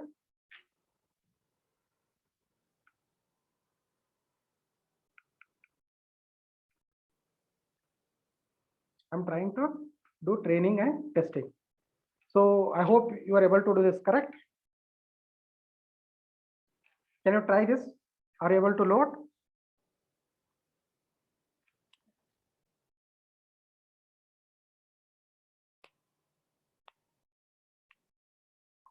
No, actually, like I won't be having further times actually. So we have to continue. I cannot postpone here in between because my schedule is very tight actually. Like again, it will be keep on postponing. So fine, whoever is there, whoever can participate, let them participate. Because the next another session I'm trying to take. So whoever can continue, or who have something extra work or something immediate, you can leave that actually. Because some students who are dedicated for the, like at least I need to take, because I cannot take this for another day. So many other sessions I have to conduct. So how many people has able to do this one? Able to load the image, split into training and testing. So this the first step is loading the image. So next, how many is able to do this much? Okay, what is the second thing? What I'm trying to say is actually, so if you see this diagram, so I'm trying to second step after the loading the image. So if you see the thing, then I'm trying to do data processing. What is the data processing? Multiple things we can do. So now what I'm trying to do is actually see each pixel value where from 0 to 255 is the value. So 255 value is the value it will take. Means like this is the color value actually. Means like, so each pixel will take any value from this range. So what I'm trying to do actually, like instead of looking for, so this is called a data transformation. If you know the statistical things, like, so what I'm trying to do is actually the value from 0 to 255, I'm transforming into 0 to 1. So this is the data transformation I'm trying to do. So data transformation I'm trying to do. Why I'm trying to do? Because what happens when in the convolution layer, so this value will be multiplied with some filter layer, correct? So if this value is very big, and this value will become very big. So for example, if I'm trying to multiply 255 with 9, so then it will become bigger value. And then next, again, I will whatever the corresponding value, this again the next filter will be multiplying with this value, another value. So it's like this value will become bigger and bigger and bigger and bigger. And because since every memory, so whatever the in computer memory, there is something for storing some digit, will be allocating some memory location. If it is 8 bits or 16 bits or like 4 bits or 24 bits or 64 bits to store those numbers, correct? And if it number is becoming bigger and bigger, what happens actually, it will overflow that digit. So that is to avoid that. Actually what we do, actually we do transformation, same information. If we are not losing any information, data transformation, if you know the statistical thing, data transformation and retransformation, I can transform the value from 0 to distributed from 0 to 25 to 0 to 1, and you can reconvert back into this one. This is possible. So because of that reason, what we are trying to do, the image I'm trying to transform. So transform into from range 0 to 255 to 0 to 1. So that is what I'm trying to do. So why I'm trying to do, I'm explained. So that is the second step. So I hope this is done. This is all part of the data processing. So what I explained here, it is a part of the data processing or the scaling. So I'm saying, so data refining, optimizing and scaling. So I'm scaling down actually. So in values, I'm scaling down from 0 to 52 or something like. So I'm scaling down. So transformation I'm trying to do. So this is all part of the processing. It's like we loaded the data, collected the data. Now I'm trying to do processing of the data. So a lot of processing will be doing. One processing what we have done is actually is the scaling of the image. So that I have done. So next thing is, so I hope this is done, correct? How many people has done this much? How many people has done this much? Okay. The next thing what I'm trying to do is actually, okay, now if you see this diagram, so we did the collection, we did some kind of a pre-processing, data processing, that's fine. Now my role is now build a model and then train and test the model, correct? So what is the steps to build a model? So building a model. So I say that like I'm trying to build a model. So what are the kind of models I'm trying to do? I'm trying to build a CNN kind of model. So what is that actually? So there are two kind of models will be there. So one kind of model is called sequential model. So sequential model. Another called is a functional model. So one is a sequential model, another a functional model. What is a sequential model? What I explained in the earlier. So this is the input. If I take the input on that, the one layer, one convolution layer, and then sequence to that, like another convolution layer, another layer, then it's like, so this fit to this one and output of this fed to this one, and then output means like it is in sequential fashion. I am processing. So this is everything is in a sequential fashion. So output of this will goes to next one, next layer, then output of that will goes to next layer. So something like that, like. So then this kind of model I'm trying to build means like there is a sequential kind of model. So it's like one after layer. Like I'm trying to add one layer, next another layer, then in a sequential fashion. So output of this will give me input here, output of this will become to input here. So this kind of model I'm trying to do. So something like which I have showed here. So this is called the kind of a model I'm trying to build. That's called sequential kind of model. So we'll try to build a sequential model. If I'm trying to build a sequential model, first I should be calling that actually. What is called actually, I'm trying to build. This model is of type sequential. So where is that actually? That function. So TF is the TensorFlow, in that Keras, in that models, then in that sequential. So now I'm trying to say that actually I'm trying to build a sequential model. Now I'm trying to build a sequential model. Then what is a sequential model? So now the question is actually what I'm trying to do. So if I'm trying to build model something like this actually, I'm trying to build a model. This is CNN model or ANN model. So I will be skipping this actually, but this is not a CNN layer because first of all, CNN convolution I'm not doing. So this is, I think we explained in the last class. So let me go to the directly go to the CNN model, sequential CNN model. So this is sequential model. So what I'm trying to do is I'm trying to say that actually this is a sequential model. So I'm trying to either you can call this way. Why I'm calling this way is actually here what I'm trying to do is actually from TensorFlow, from Keras, I'm importing sequential. So I'm trying to import the sequential. So sequential I'm trying to import. So now I'm trying to create an instance for that actually. I'm trying to create instance here, something. So in this case, if you see here actually, what I'm trying to do, I'm not importing that. So only I imported TF. So everything I have to look from the TF actually. TF, Keras and model sequences. This is also creating instance actually. But apart from instance, everything else also doing in one go. So in this case, like what I will trying to, I'm trying to create sequential I have imported. So I'm creating instance for this is a model. I'm trying to create a sequential model. So sequential model I'm trying to create. Okay. So in this sequential model, what I'm trying to do, still I'm not doing the, okay. Okay, fine. So sequential model I'm trying to create.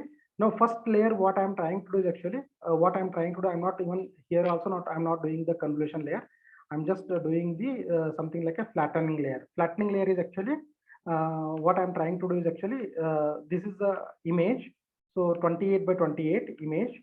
So this image I'm trying to convert into, see this is 28 means like the pixel will be two dimensional, correct? It will be of two dimensional. So row and columns, like so values will be there. This one I can convert into something like a flattening layer is actually one dimensional. So how should I do one dimensional?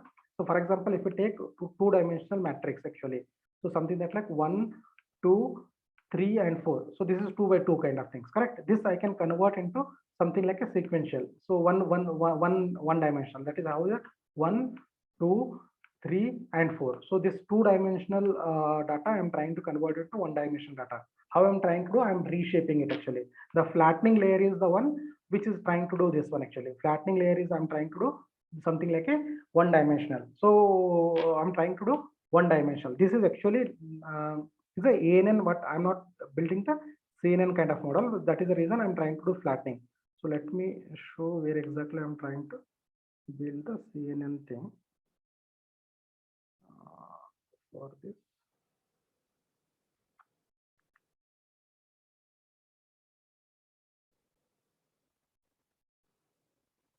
everywhere I'm trying to build the flattening already. Okay. There is no convolution layer here is actually. Okay, fine. All are okay. Fine. We'll do this one only, no problem. So we will do another data set that would be better. This CIFAR data set actually. Usually like the flattening will come here. So if you see the thing here, so flattening will be the last layer before the dense layer. So usually it is really convolution layer, something like this will be there. First I will do the MNest, then I will come for the CIFAR. So first we'll do whatever it is there, then we will discuss about the other thing. So first we'll finish off the sequential, then I will go to that actually. This is a simple thing. So what we'll do, I'm trying to flattening. So what I'm trying to do is actually, I'm trying to do one thing. What I'm trying to do is actually, first I'm trying to flattening. So what is the flattening I'm trying to do? Flattening is one layer, correct? So flattening layer, what it does? So any dimensional I'm trying to convert into single dimensional. So now what is the input for this actually? For flattening layer, input is actually for first layer, correct? So input shape is 28 by 28. So what is that actually? This is the image shape. So what I said actually, image size, correct? So for this flattening layer, I am trying to give input of size two dimensional 28 by 28. So I'm trying to give. So what I'm trying to give is actually for this, I'm trying to give input image this one. So now what I'm trying to do, this layer, what is this layer? This layer is called flattening layer. This is a layer in Keras. So means like what is the Keras? Keras is a layer. So Keras is a wrapper over TensorFlow. What I said actually, multiple kind of layers will be there. So what are the layers actually? We discussed convolution layers. We discussed max pooling layer, that we discussed actually. And now another thing what I'm trying to say is actually flattening layer. So flattening layer is actually this converting that one. That is another layer. And another one layer is actually dense layer. What is the dense layer means? Like I'm not doing the convolution kind of thing. I'm see dense layer is actually neurons individual. So I'm trying to do put input actually. So dense layer is something like this actually. Like if I say in the diagram actually, this layer is called dense layer. Let me go the diagram. So this layer is called dense layer. So after flattening it actually, so one on value I'm trying to give one on neurons. One on value I'm trying to give one on neurons. So for example, in this case, I made 28.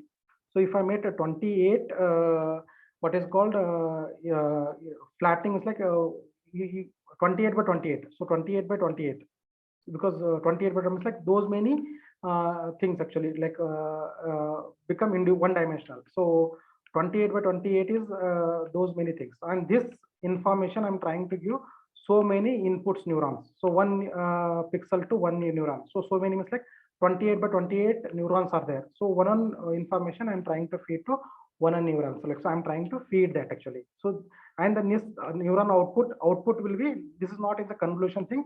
This will be calculated. Like so, if you don't understand how the neuron input and output weight is calculated, you can visit the previous video. So this what I'm trying to do is I'm trying to create this dense layer. So there is no convolution layer, directly input layer, and I'm just flattening here. So there is nothing is there here. I'm just flattening, making into single dimensional, something like this. I'm trying to flattening actually. Dense layer is like I'm trying to flattening, and this then I'm trying to use actually the neuron layer things. So what I'm trying to do here is actually I'm just flattening it actually. So what I'm trying to do, I'm flattening it. So this is the first layer. First layer is a flattening layer. Then after that, what I'm trying to say actually, next layer is actually dense layer. So what is that next layer? What I'm trying to do, whatever it may be. Say for example, those many neurons is the input I have given. So these neurons I have given the input. Now the output of this will be feed it to the next layer. What is the next layer? Next layer has also a neurons. How many neurons are there? So number is 10. So now it's like this value will be coming here. This value also comes. This value also comes here. It's like so next layer is 10, and this also comes here, here, and here. So this is how the neural network will be created. So what I'm trying to say is actually I'm only figuring out the dense layer. So in the dense layer, what I'm trying to say is actually first layer input is done, and this is the next output of that will be feed to the next layer, something like that. So what is that next layer? Next layer is also dense layer. So what is that next layer? Next layer is also of a dense layer. How many neurons are there? That has the neurons of 10. So any number, it can be any number. So this can be any number, and that dense layer output will be added. It means like I'm adding another layer. It means like what is done? First layer is a flattening layer. So this is the input. In that first layer is a flattening layer, and then the second layer is actually dense layer with having the 10 neurons, and the last layer is the output layer. This is the output layer. With output layer also will be having a 10. Why it has to be 10? Because the number is 0 to 9. So means like 9 classes, 10 classes are there. So output always has to be there 10. So in this case, the output is 10 because 10 classes are there. So this always has to be 10. This can be any number. This can be any number, or you can add any number of models. Like so you can add one dense, or you can add something like, so you can be one dense layer, or you can add something like a multiple dense layer. You can add something that like here 100, another one you can add something that like in between 50, this can be 50, anything. So you can add anything. So something like we are adding to one layer with 100 neurons, second layer with the 50 layer, and finally is the output layer. That is depending on this number 10 should be equivalent to the class. In MNEST, the number which we should be classifying is actually 0 to 9. Means like 0 to 9 is actually total 10 classes. So that is how the 10 is there. So this is how I'm trying to build a model. So what is I'm doing? I'm saying that like I'm trying to build a sequential model, and then first layer is a flattening layer, and for that flattening layer input is this much. Input size shape I'm trying to give 28 by 28, and the next layer is the dense layer with 100 neurons. The next layer is another dense layer. Neuron is with the 50 neurons, and the next layer is actually a dense layer, output layer with the 10 classes actually. This is how I'm trying to build the model. So let me share you. So this is what is called building the model. I'm trying to build the model. So the model which I'm trying to build is actually the model. It's like, so if you see the thing which I'm trying to do is actually I'm trying to build the model. So first I'm trying to build the model. What is that model? ANN kind of model. I'm trying to build the model. So steps to build the model, I have already shared you. So what is the end result after that actually? So I'm trying to build the model. So let me, okay. So first I have read the data. So let me run again. So I have imported thing, and I have downloaded that. And then what I have done is actually I have built the model. So I have built the model. So now what is that actually? Now I'm trying to compile the model. So means like after that building the model, I'm trying to compile the model. Compiling model means like actually I'm trying to see model is built. So I should be able to compile. Compiling is actually like you have written a code and then you are trying to compile, correct? So you have written algorithm or code, something that like you are compile. But like in this case, I have not written actually. I'm just said actually what kind of layer you should be using, but I'm not written any logic. I'm just say that like use this number of neurons, use this number of neurons, and this is the number of, this is the output and this is the input, and this is the number of layers you should be using. I'm not written any logic actually. So then I should be compiling it actually. Compiling is actually same as what you are trying to do, compilation. That is the compilation. It's like when the compilation is there, then model is built. So model is built for now able to train. So what I'm trying to do is actually here also like what else I'm trying to do about like optimizer, loss function, matrices, everything I explained in the last class actually, last workshop. So you should be knowing that like what is the loss function, what is the matrices and optimizer, everything. So I'm trying to mention. So what I should be mentioning, why I should mention what is meant by optimizer or loss function, matrices, everything is explained in that actually. So I'm trying to use actually optimizer. What I'm trying to use actually is the SZD optimizer. So if you don't know the SZD and other things, like maybe you revisit the previous session. So sir, yeah, tell me. Sir, here the code is giving an error. Which side it is giving error? I mean, it's giving us loss FN is not defined. I mean, what is it? Loss? Sir, loss FN is not defined. I mean, is there any previous cell we have to Yeah. So run? I will give you that actually. Like, see, one minute. So loss function is not defined now. So 1 minute. So loss function has to be defined actually. So this loss function I have skipped actually. So you Yes, sir, that one. Yeah. That one, sir, yes. Yeah. So this loss function has to be defined because I'm using that name here. I'm calling this name. Where was it actually? We were here, correct? Okay. So this loss function is like, and optimizer function is there. Actually, like it should be here only. So it was there. Okay. Now I will try to share here. 1 minute. This is the one you should be doing. So what I'm trying to do, I'm trying to say optimizer. What is the optimizer explained in the last session? What is the loss function? That also explained in the loss function, why it is necessary. So again, if you little bit like if I have to explain loss function, see loss function is actually like, see each model will predict output, correct? So if output, this is, we are giving actual output and predicted output. So the difference between that, no, so how should it has to know that like whether I'm model is are learning properly or not? Somebody has to be there, correct? So for example, so I gave the data, I gave this is the input, and then this is the output, and I said actually you learn. So it is based on this input, it is trying to predict something and see that like okay, well, my prediction is same as what is the output. Oh, then if it's a bigger loss means like I'm not learning. So that loss function is necessary for me to understand whether I'm learning right or not. So that is necessary, and detail I have explained in the previous session. So that loss function I should be defining. So what are the things I should be defining? Optimizer I should be defining is like how you are learning. Optimizer is actually helping you to how good you learn. So how you wanted to learn from the data. So SZD. So this is itself is another session actually, because gradient descent and SZD and this is another session. So I am not explaining here, just optimizer thing. So you should be defining optimizer. There are so many kind of optimizers are there. If you wanted to know that like what all the optimizers are there, like let me go here. This is a website. This is the Keras APIs will be there. Let me share you that actually. You will see so many type of APIs. So you will see all these kind of optimizers, SZD, Adam, ADA, Delta, any one you can use actually. Any one kind of optimizer you can use. So what I have said actually, optimizers I have used SZD here actually. So any one optimizer you can use. So this list is here. So the list of optimizers are here.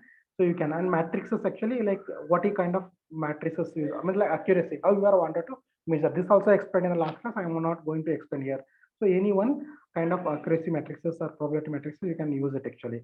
Loss functions are here. So you can use one of the loss functions. Like what I'm trying to use actually, I'm trying to use, this is a sparse categorical cross entropy loss function, and optimizer is SZD, and measuring is accuracy. Accuracy is actually in smaller terms actually how many predictions are right. Like so for example, this is a digit 7. Did I correctly identify digit 7 or not? So how many truly, how much correctly predicted out of number of prediction? If number of prediction is 100, and in that only 10 you predicted correctly, then accuracy is 10%. So matrices, what I'm trying to use accuracy matrices. So it's like how you should be evaluating. It's like whether you are learned or not. So this is what I should be giving while training the model. It's like compiling the model. It's like I'm giving optimizer, I'm giving loss function, I'm giving the matrices. So these three information I'm trying to give, and now I'm trying to compile. And my model is compiled. So it's like what I have done. So first I have collected the data collection is done, then data processing is done, then model building, model is defined, and then model is compiled, that is done.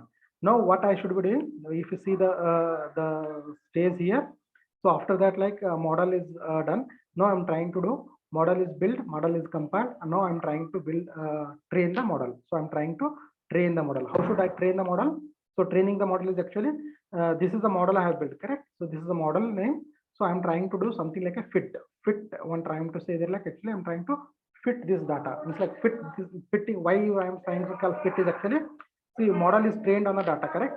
So model is trained on the data. I'm trying to say that like this is the input and this is the output.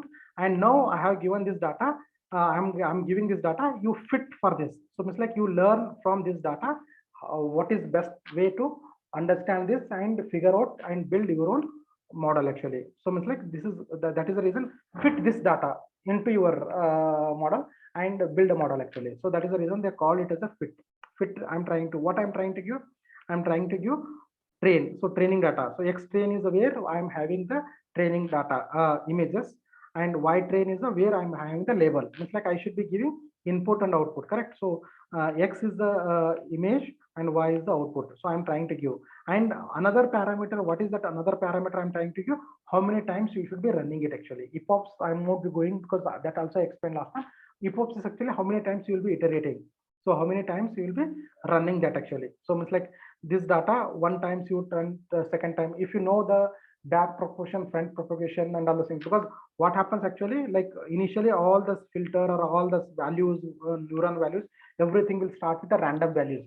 So random values, and they will start converging into the right values.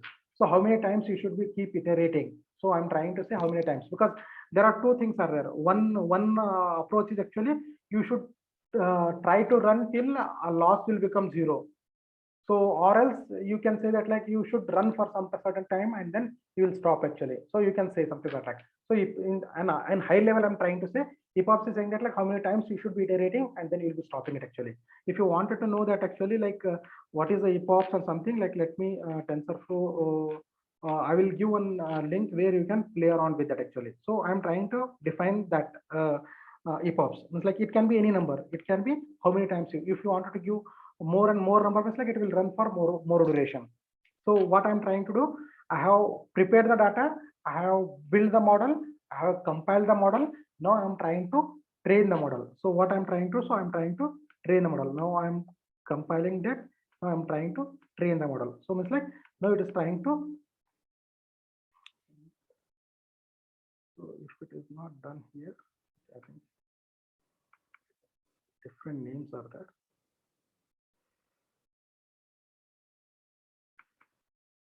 It's not X-ray, Y-ray, it is X.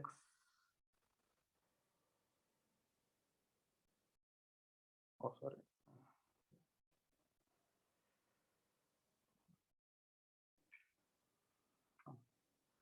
It is not executed.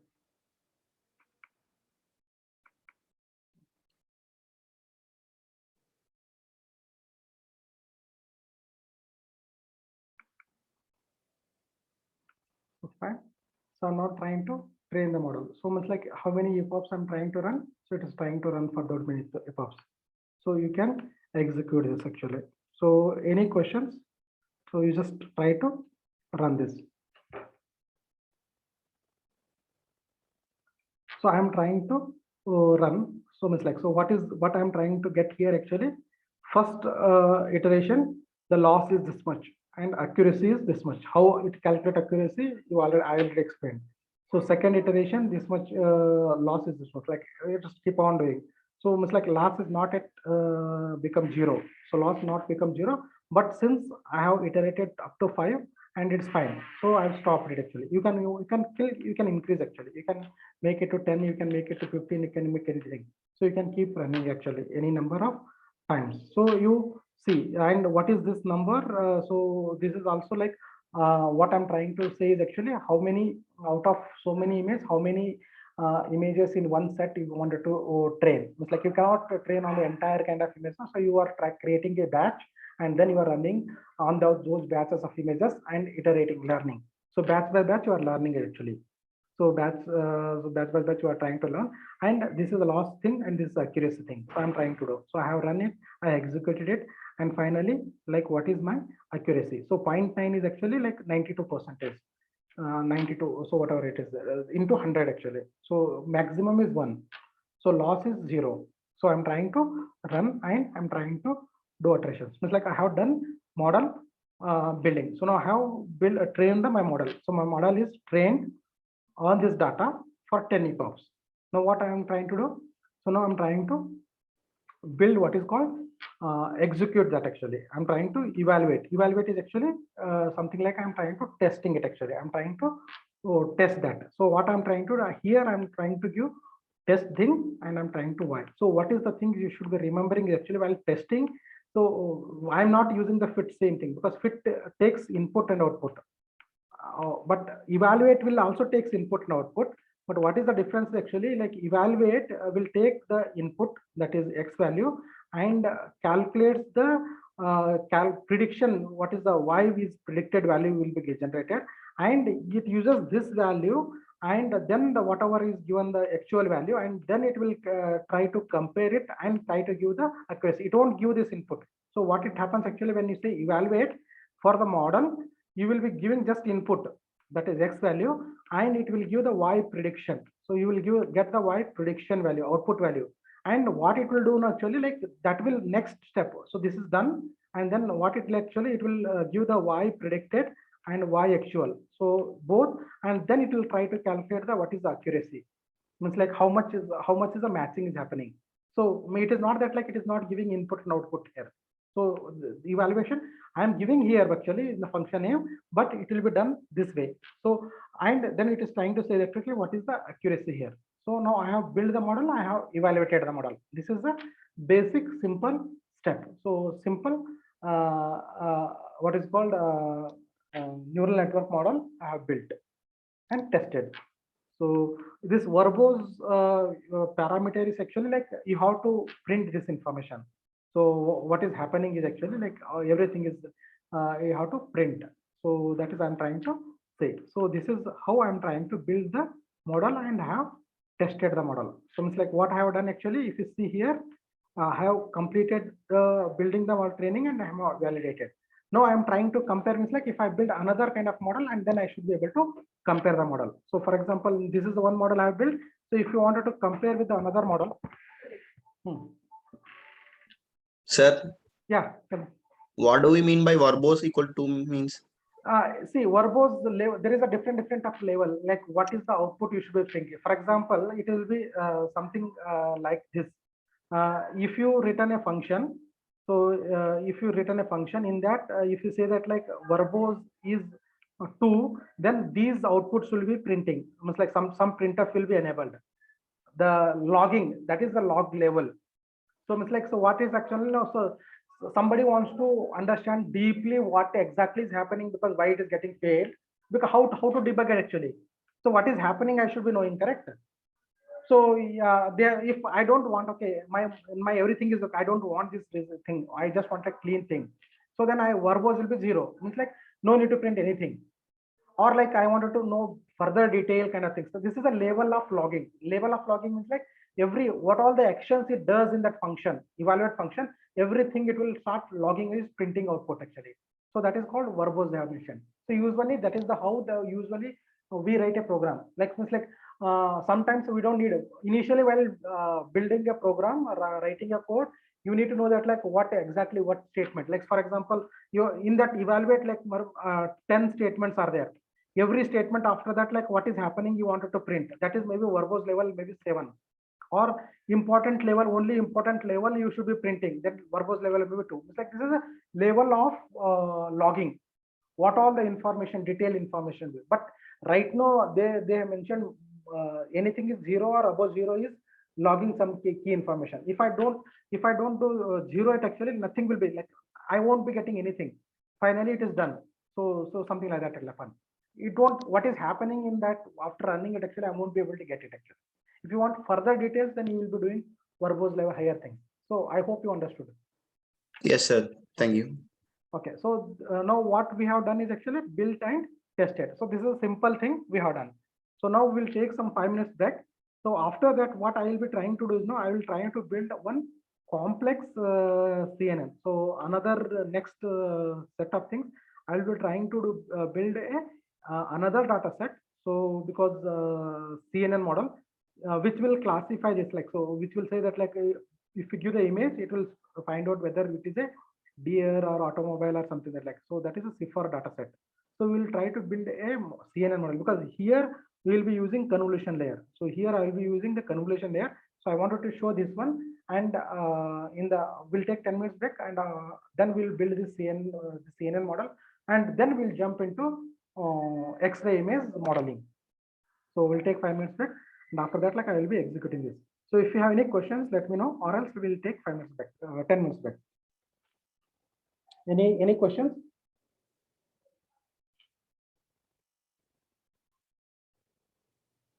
Okay, so we'll take 10 minutes back and then we'll continue.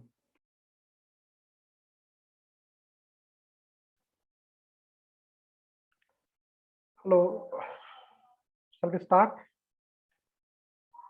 So since it was 4 hours, so I took some break. So fine. So one we discussed is actually MNIST data set. So another data set what we will be discussing is actually CIFAR data set. So CIFAR data set is actually different kind of images. So CIFAR 10 is a data set actually. This is a different kind of data set. Like it has around several classes actually. There are maybe multiple type of classes will be there, but in this case, like which we are looking is actually CIFAR 10. So we are looking for 10 classes. What are those classes? Is actually aeroplane, automobile, bird, cat, deer, dog, frog, horse, sheep, and truck. So the identifying it's like so taking the image. What is that actually? Image of different thing, and classifying this whether it is an aeroplane or a cat or a dog or whatever it may be. 10 classes. So and number of data set, number of images very huge actually. If you see here actually, let me go for see. First thing is the same thing. TensorFlow I'm trying to use, and I'm trying to import the data set layers and the models because models I should be building. So this is importing those libraries should be the first step. Then the second step is actually from data set I'm trying to say CIFAR data set. So in that I'm trying to call the function called load. So to get that actually, so this will be loaded, and the loading will be training image, testing image, training labels. Labels is actually that this is the labels actually, testing labels. So this is what I'm saying. So when you do that actually, then what you will see that like how many images are there. So you will be seeing those many numbers, like so you will be getting those images are loaded, and after that like the same step actually like I'm trying to normalize the data pixel value, the same thing. So this see if you look the first thing, so what we did for MNIST, same thing, loaded and then normalization. So same thing here. The only thing is the what is the difference is actually the different data set I'm trying to load. So different data set I'm trying to load, the rest is the same thing. So if you I will just share this actually. I'm trying to share this. You will be loading the library. and then you will be importing the library, and then you are trying to split the data. Why should we split the data? That also the same, because we need to first train and then you need to evaluate. So training and testing is same. This step is same, and normalization step is same. So now what I'm trying to say, actually, I'm trying to give the class names. So I'm trying to give the class names, which class names are there. So for this information is based on the CIFAR data set actually. So I'm trying to give the names for that actually. I'm trying to give the names for that. So I'm using those names. So images and the names. So what is that actually I'm trying to do? These names, whatever the class names, no, this is a class names and trainable label. So what I'm trying to give actually here the this order is same as the how the labels are there. So for example, labels, usually the data set, the labels are in 0, 1, 2, 3, 4, 5, 6, that way. But what I'm trying to give actually, I'm trying to give the name. I'm trying to give the name of that class with some kind of a text value. So usually in the data set, if you see, if you wanted to see the output of this labels actually, if you try to print this output of this labels actually, if you just print the output, so you see this the numbers, it is all numerical. Means like what I'm trying to say is actually all these labels are, it is 0, 1, 2, 3. 0 means what? That I'm trying to give. So what I'm trying to give, I have created a names actually in the text names, and now I'm trying to map it actually. I'm trying to map that actually. So what I'm trying to do actually, I'm trying to map that. So what I'm trying to just here, I'm trying to display with the images, some sample images, and with the labels. Labels is from this one. So how I'm trying to do? So this is the for loop I'm trying to do. So before that, like this is just like plot figure size, means like each one of size 10 by 10. So much like what I'm trying to say actually, I'm trying to put the image in some size actually 10 by 10. I'm trying to give the figure size.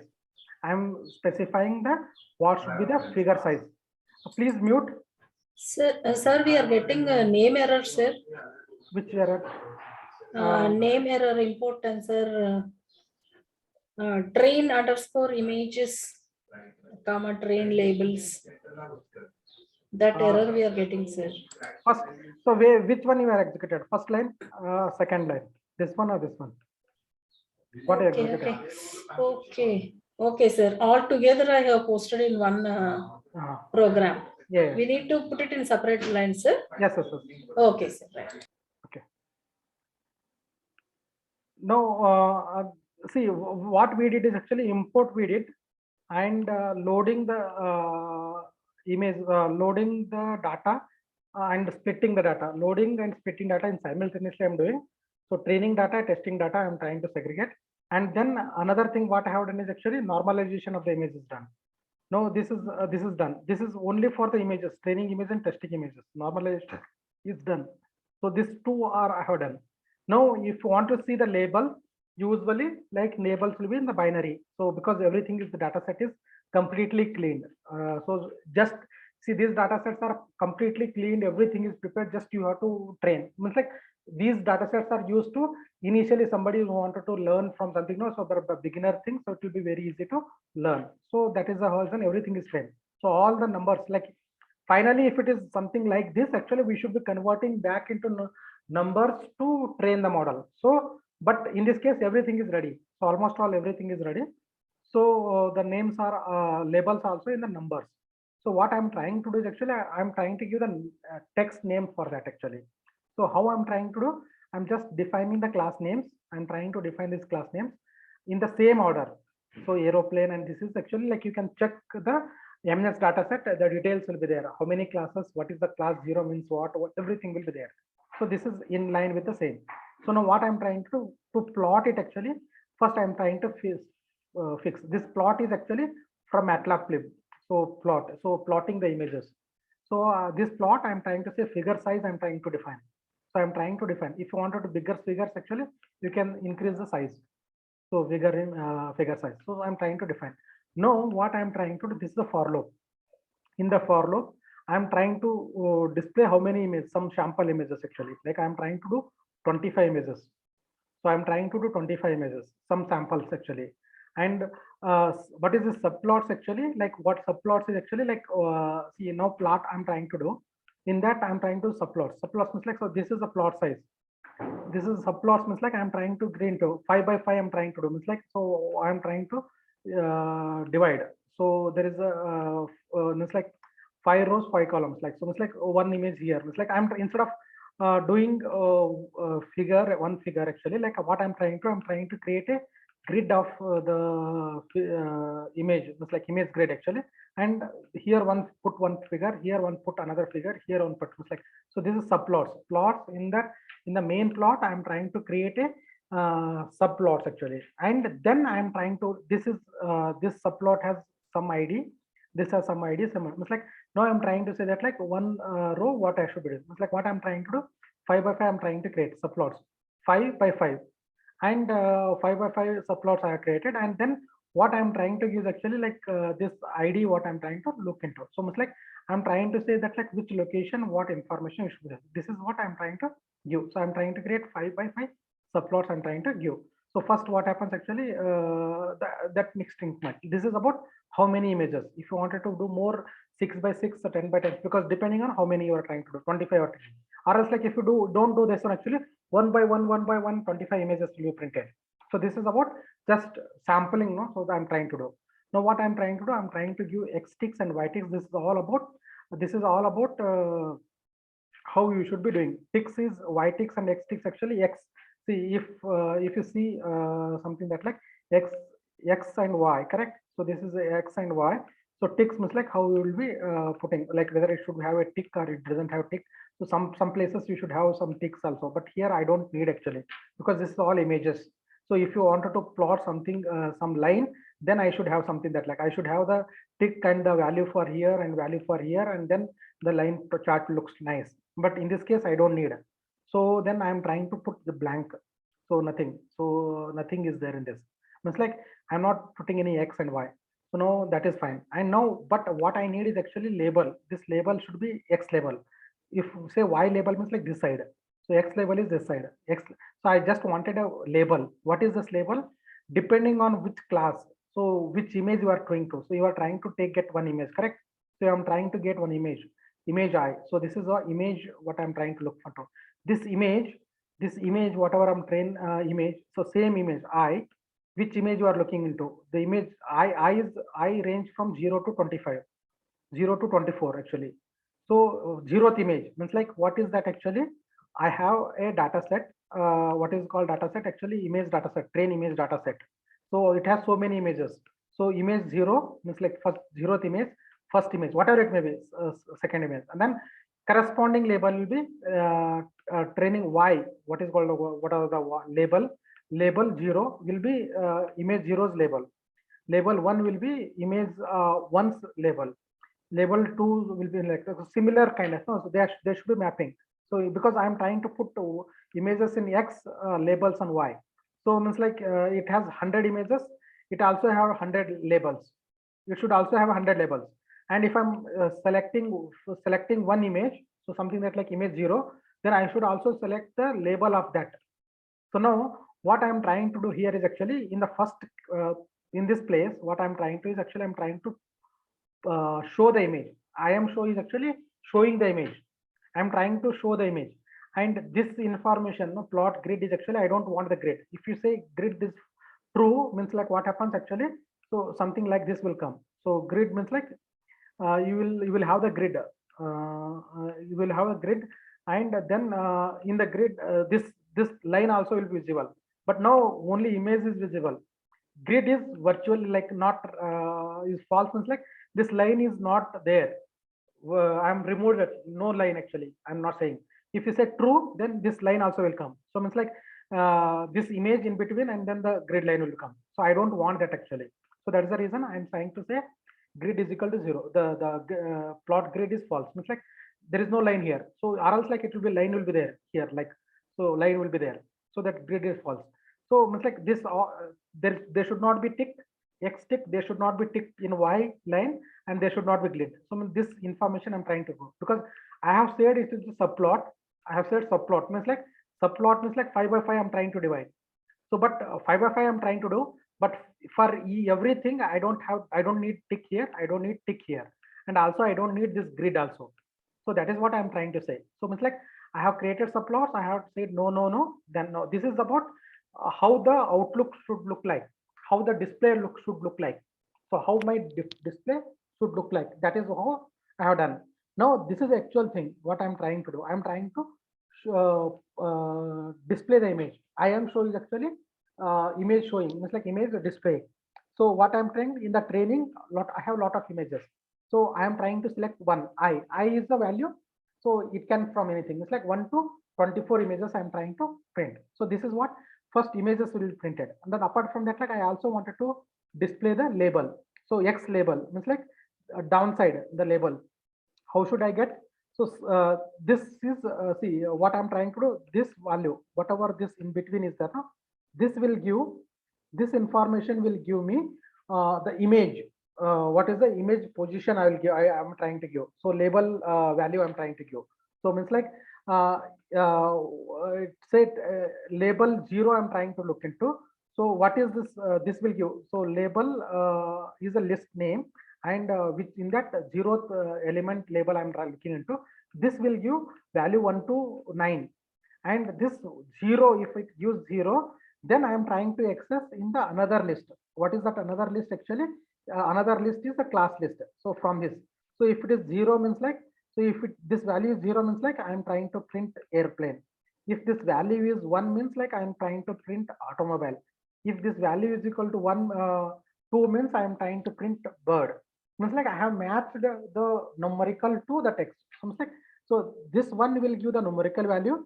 So just like something like this actually, train labels numerical value. So if you wanted to explain, wanted to get the 0th one, so I would have got one value. So for example, this is what I would have got. So the value is 6. So 6 means like 0, 1, 2, 3, 4, 5, 6. Frog is the first one. So if you see, frog is the first label. So if you wanted to see the label of 1, so if you wanted to see the label of 1, so label of 1 is 9. 9 is 0, 1, 2 is a truck actually. 9 is truck, correct? So that is a truck. So next, if you wanted to see what is the 24th, 24th is the last, correct? What I'm trying to look into. 24th is 2. So 24th is the last. 24th is 2. What is the 2 here? So 0, 1, 2, bird. So if you see that, like bird. So it's like what I have done is actually numerical to categorical value. I have trying to convert by using this class. I hope you understood. So I have printed the image and also printed the label, not in the numerical value, in the text value. So this is what is done here.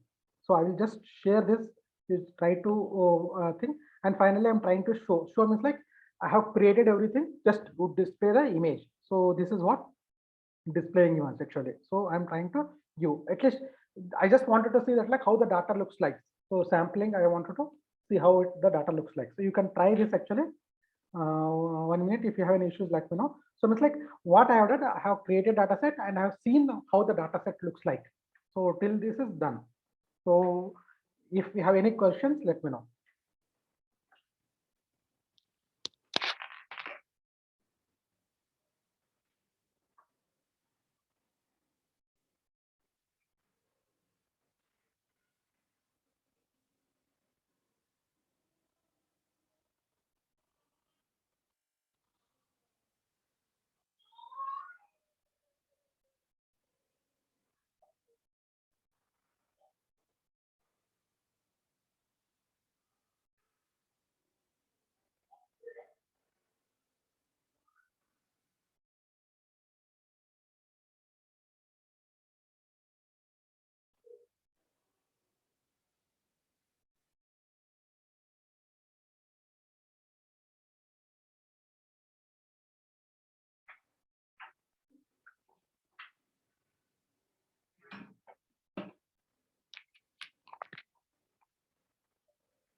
Hello.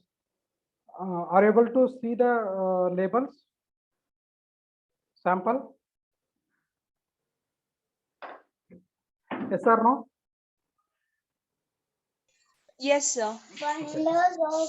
Okay, so now, okay, so next step. So if you see this diagram, so what we have done is actually data collection, data preparation, and also we have displayed some sample data. So now I'm trying to build a model. So now next step is actually I'm trying to build a model. So I said actually this is a sequential model. So sequential model means like I said explain again one by one by one by layer. So one by one layer. So how should I do? So in this case, like actually like I have not imported a sequential directly. What I have imported? I imported the models. In the models, sequential will be there. So either you can directly import sequential and can just call. So I'm trying to, I imported models. So models from models in the sequential. So I created an instance for the model. I have created an instance for the model. Now what happens? This is the first step because I am trying to say that actually I'm trying to build a sequential model. So sequential model, if I'm trying to build next actually, so there is nothing will be there. Like, so something that like you can create multiple ways actually. One way is actually I'm trying to first create a model instance. Now what I'm trying to do, I'm trying to add one by one layer for that. So model dot add is the add function. I'm trying to add layer by layer. So almost like add whatever will be in this function. Actually, this will be the layer. So model then add means like then it will be next add is actually sequential. This is the first layer, this is the second layer, this is the third layer. Like so, I'm keep on adding layer by layer. So now first I have created an instance. Now I'm trying to add. So what layer I'm trying to add? So since it is a convolution layer I'm trying to build. So layers convolution 2D. So 2D is actually two-dimensional convolution. Convolution 1D. So if you go here actually, so let me show you here actually layers. Layer APIs. If you see here, so these are layer APIs actually. Like you can see this what kind of layers are there. You can create. So convolution 2D and all those things will be there actually. Layer APIs, base class layer activation. All these will be convolution layers. If you wanted to see that like what kind of convolution layer. So convolution 1D, 2D, 3D, separable convolution D. These are the different kind of layers will be there. Like what I'm trying to look for the 2D. Why I'm looking for a 2D image? Because its image is 2D. So what is that image? So what we are looking for a 2D kind of images. And if you see that like what is the size here, so we saw the first one MEMNES, the size is 20 by 28. But if you see here actually these images are not a grayscale. If you see here these images, the numbers actually MEMNES what we look at actually this is grayscale kind of images. But if you see here actually these images are color images. Means like what I told you that actually these images are color images. What is the size here actually MEMNES dataset 32 by 32, and since it is color image, then it will be 3. 3 is the 3 channels. What is the 3 channels? R channel, red channel, R G channel is the green channel, B is equal to blue channel. RGB is actually red, blue, green, and blue. 3 channels. So input is actually 32 by 32 by 3. 3 is actually the channels actually. It is a 2D only, but image is a 2D, but there are 3 channels. The difference is image is not 3D. So image is actually like what I'm trying to say actually images is 3D 2D and 3 channels. So RGB 3 channels are what I'm trying to say. So that I should be specifying. How I'm trying to specify here? Input shape I'm trying to specify is a 32 by 32 and 3. This is 3 channels. So that is what I'm trying to specify. So the layer what I'm trying to add anyone. So since it is a 2D, wanted to a 2D layer. So what I'm trying to do, and now what I'm trying to do in the layer, I said no, in convolution layer there will be something like a filter will be there, like what I told here actually. So this is an input layer and this is a filter layer. So this is a filter. So what is the size of filter here? 3 by 3. So what I'm trying to filter here, because 3 by 3 is actually convolute over 3. So it can be anything. So I am not saying that like it should be 3 by 3 only. So if it is this 3 by 3, then if it can be 5 by 5 also. It is up to you what kind of thing. But in general, we most of the times we will be using 3 by 3 filters. So what I'm trying to say, I'm saying say this is a filter is 3 by 3. So now then how many filters you are looking for? How many such things I'm looking for? 32. The number I'm looking for is 32. And this is what I'm trying to define. So means like such 32 will be there. So and each one will for different channels actually. So this is what I'm trying to say. And activation function that I have explained in the last class, ReLU means what actually activation function. So means like after the output, like again if I have to say, so what is that if after this one, no? So for example, after this calculation, So directly entire thing you should be passing, or you should be doing something else. So ReLU is something like this actually, means something like this. So image means like anything lesser than 0 will not will be, means like if it is negative value will be converted as 0, and any positive value will be directly passing, means like result, whatever is the result, on that you will be doing activation function. So activation function will pass certain things and reject for something. So once like what is that actually? This is the output. This is the output. No, so this output, whether it is passed to the next one or not, is based on the activation function. If activation function says actually, if it is a negative value, assume that like you got a negative value. So much activation function you are using is a ReLU. So means like ReLU will say that you got negative 16. Assume that like after multiplying you got negative thing. So since you after that calculating, you are using activation function that will decide which value you should be passing for the output. So this activation function is ReLU, means like negative will be passed as a 0. So it won't be passed as a 16. That is what I am trying to say. So I need to specify. But if you wanted to know more detail about, actually you can visit the other session. I have explained in detail about ReLU and so many other activation functions. If you want to see what are the other activation functions, you can see here actually. These are the so many activation functions are there. You can look into activation functions supported by the Keras. So ReLU, PeLU, TAN, so many different kind of activation functions are there. I'm using the ReLU activation function. Means like what I have done. So what I have mentioned here actually, I have mentioned use the convolution 2D. Convolution 2D I'm using, and I'm saying kernel size is 3 by 3. My convolution it has to be done 3 by 3, and so 32 channels I'm looking for. So and I'm trying to say that like activation function I'm looking is the ReLU. So means like only positive number you can pass. And then so what I'm trying to get actually, since it's the first layer, for first layer there should be input, because in sequential, no, when I'm trying to create, so I'm adding one layer. So then second layer there is no need to give input, because since in the sequential output of the first layer will be the input for the second layer, and the third layer there is no need to give, because output of second will be there. But for first layer I'm not getting directly, so I should be mentioning the input. What is the input for this? So I should be mentioning the input size. So I'm trying to specify the input size here. So what is that input size? So now I have added one convolution layer. So this is how I'm adding the convolution layer. So after the convolution layer, what will happen? So now what I have added is actually convolution layer. Means like what happens? The image size is 30 by 32 by 32, 32 by 32. In that filter kernel size is 3 by 3. So I have done 3 by 3. Then output will be something that like say after reducing that, it will become 30 by 30.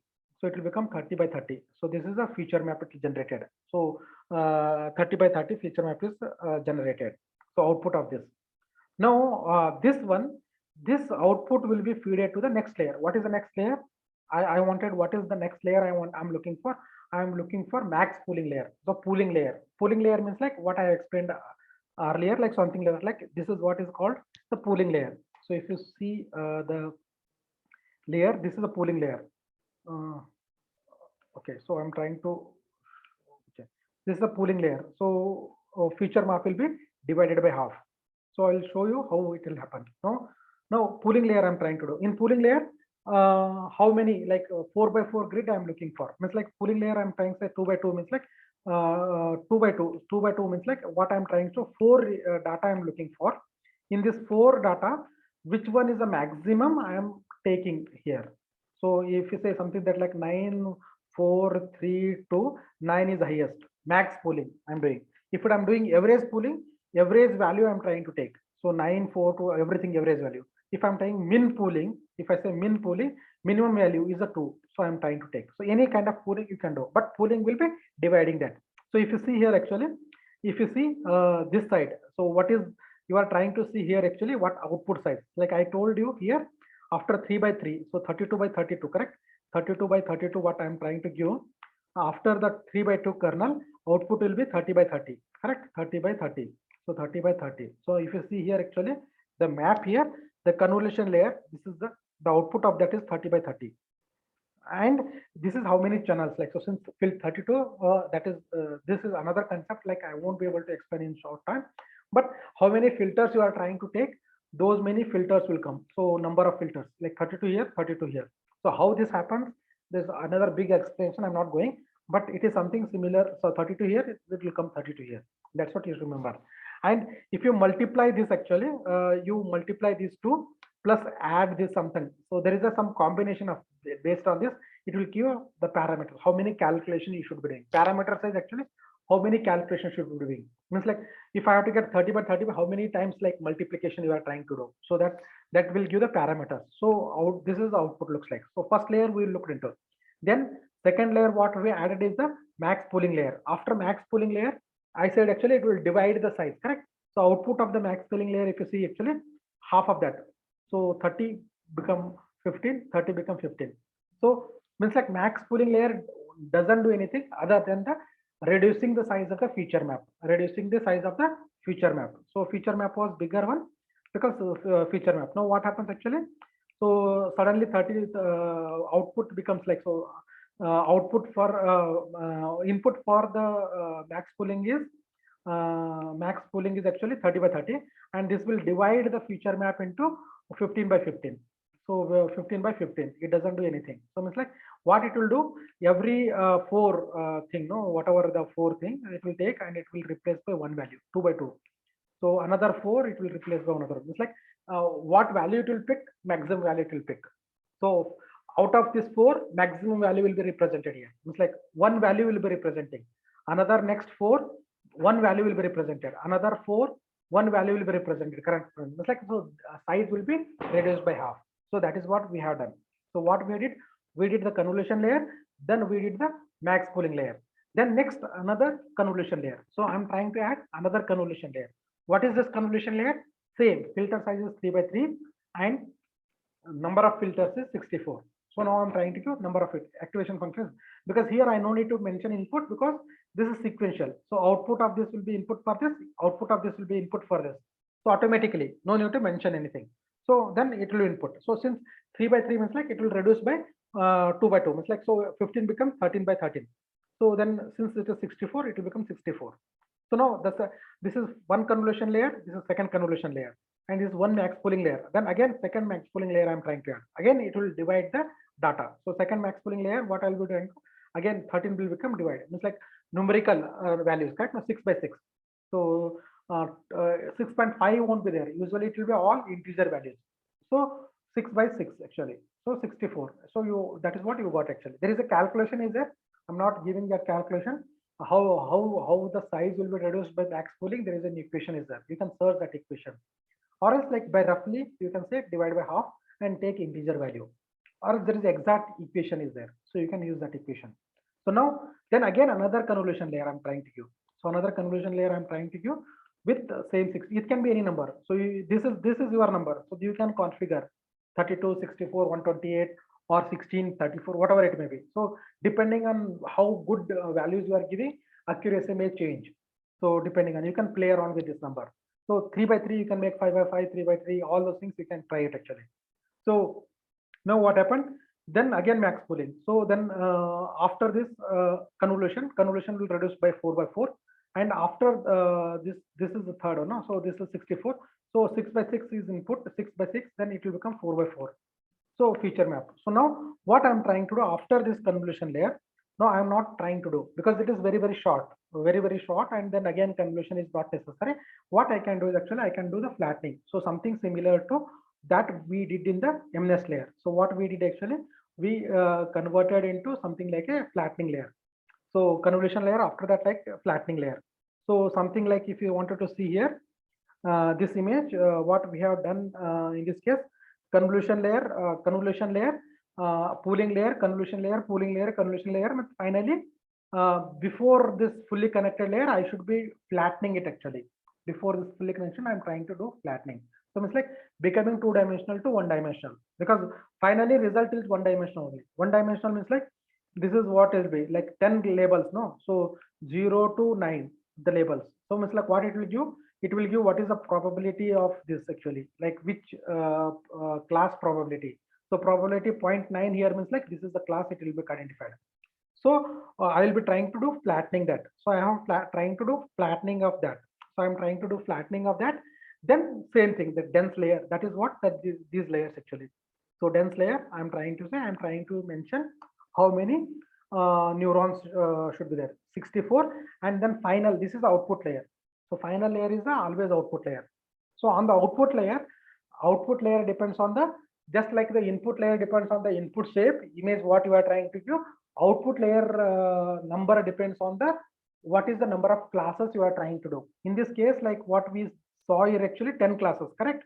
So value ranges from 10 classes, 1 to 0 to 9. So I'm trying to mention 10. So this is always, so this is always fixed and this is always fixed, because what kind of input you are giving, you know what is the output you are not giving, that you should be giving. So now my model is built. So this is my model is built. So I have built this model. Now, if you have any questions, let me know. So this my model is built. So any questions, let me know.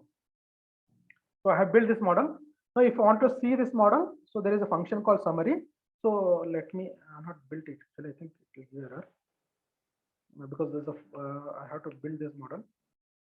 Now, if you see the summary, so I will give the summary something similar to this, like, so convolution layer 1, max pooling, convolution, max pooling, flattening, dense, dense. So last is the 10.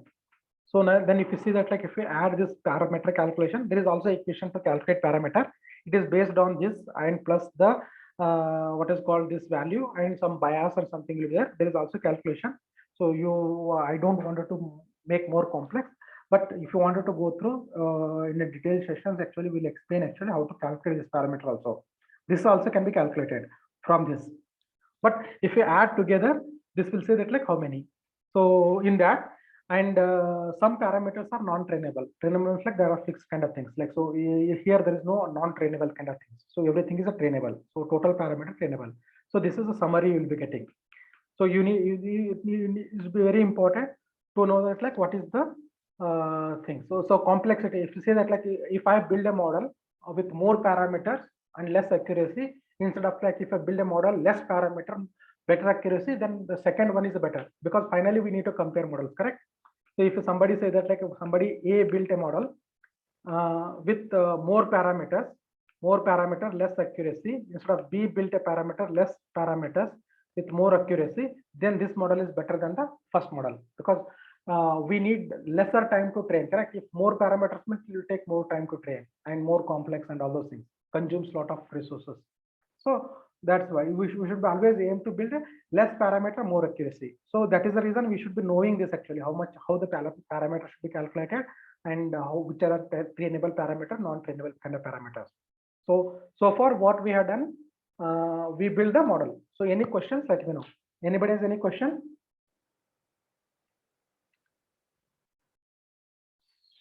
Any terms not understood? So this is layer name, and in under bracket it is a type. So it is trying to say output, shape, and the parameters, and this is a model.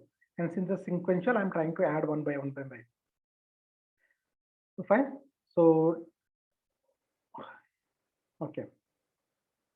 Now after that, like next step. So after model building, it is same thing. So here also we did the same thing. After model is building, I should be compiling the model.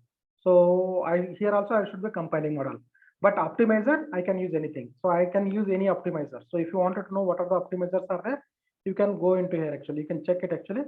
Optimizers. You look here, it will say that like which all the optimizers are there.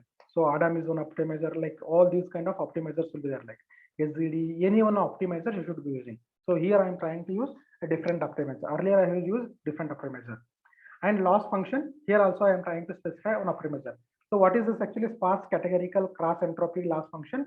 This is I am trying to use. This is for multi-classes loss function actually. If it is a binary, then there is something different loss function actually. This is for multi-class actually. It means like 10 classes actually. I am trying to use sparse categorical cross entropy loss function. So details you can get there.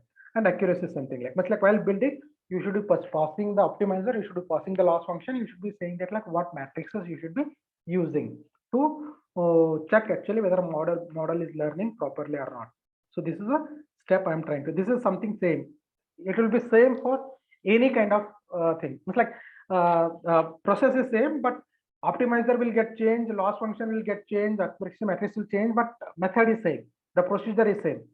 So there won't be any change. Build model, compile model. While compiling, you should be providing this information. This will be same. And after that, training the model. So after that, like training the model. So model fit.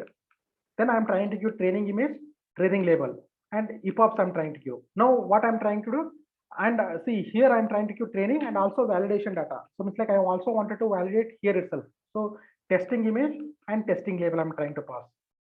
So training also I'm passing. So that is the difference from the first one and here. So I am trying to do during training, only training I'm trying to do. Here I'm trying to pass training data also, validation data also. It's like in one go I wanted to check actually. So it's like it will train and then it will validate. How it will work actually?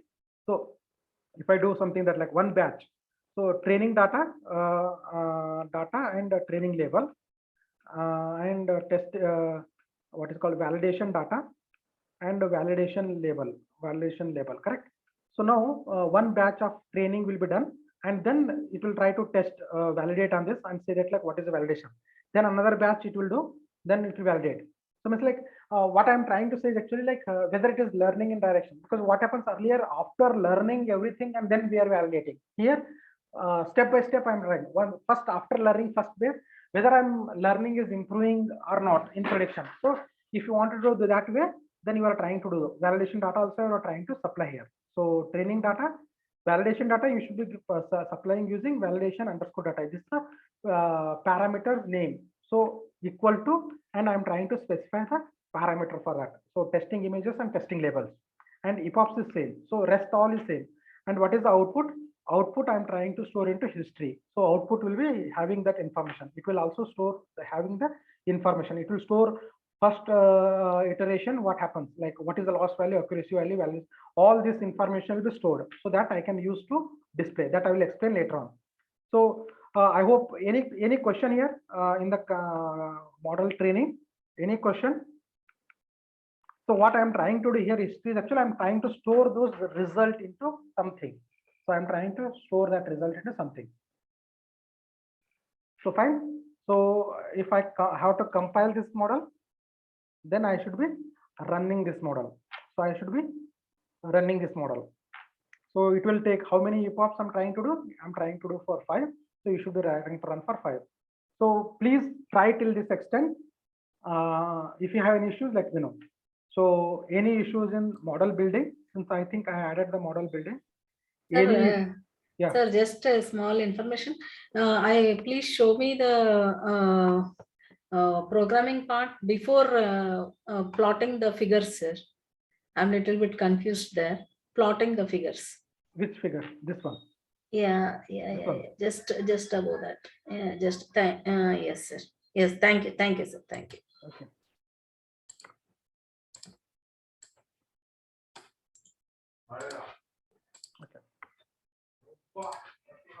So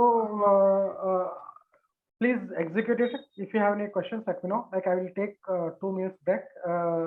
I hope everybody should be able to execute till this extent. If you have any issues, let me know. So I'm just giving 5 minutes, 2 minutes, just to that, like you should be in line with what I'm trying to do. Yes, sir.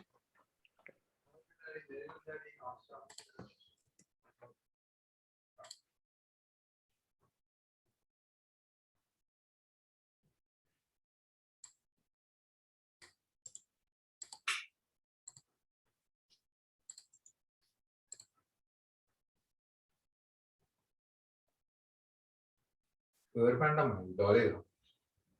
Shut up and And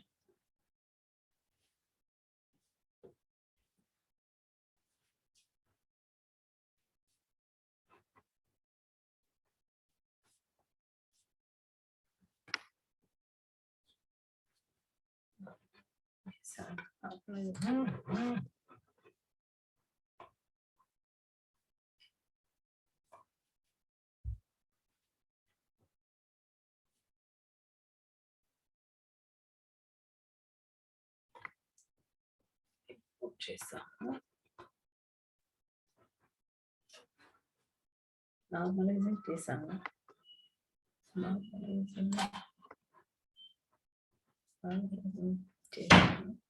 తర్వాత train limits దగ్గర forward వచ్చింది.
Yes. And the train TensorFlow. TensorFlow వేసేసాను. తర్వాత normalise చేశాను. Normalise చేసేసిన తర్వాత class names అన్నాడు.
Hello, are you able to do this till this extent? Yes or no? Hello. Yes, sir. Okay, so I will give two assignments here. One is actually, no, I have used max pooling. Without using max pooling, you should be trying to do. Means like you should be adding more number of convolution layers, only convolution layers, no max pooling layer. Then how many number of convolution layer you can add? So thing is actually the before flattening, you should not go below 1. So up to 2 or 3 will be there. So before flattening layer, so here 4x4 and 64 is there, no? You should be 1 or 2, usually 2, 3, 4, anything is fine, but you should not go below 1. So that is the one thing. How many layers you can add? You can add it. So that is the assignment number 1. The assignment number 2 is actually, instead of 32, you can use any filter like 32, 64, 128, and you try out different combinations and see that like what is the impact on that training time and in accuracy. You try out the same code, modify that.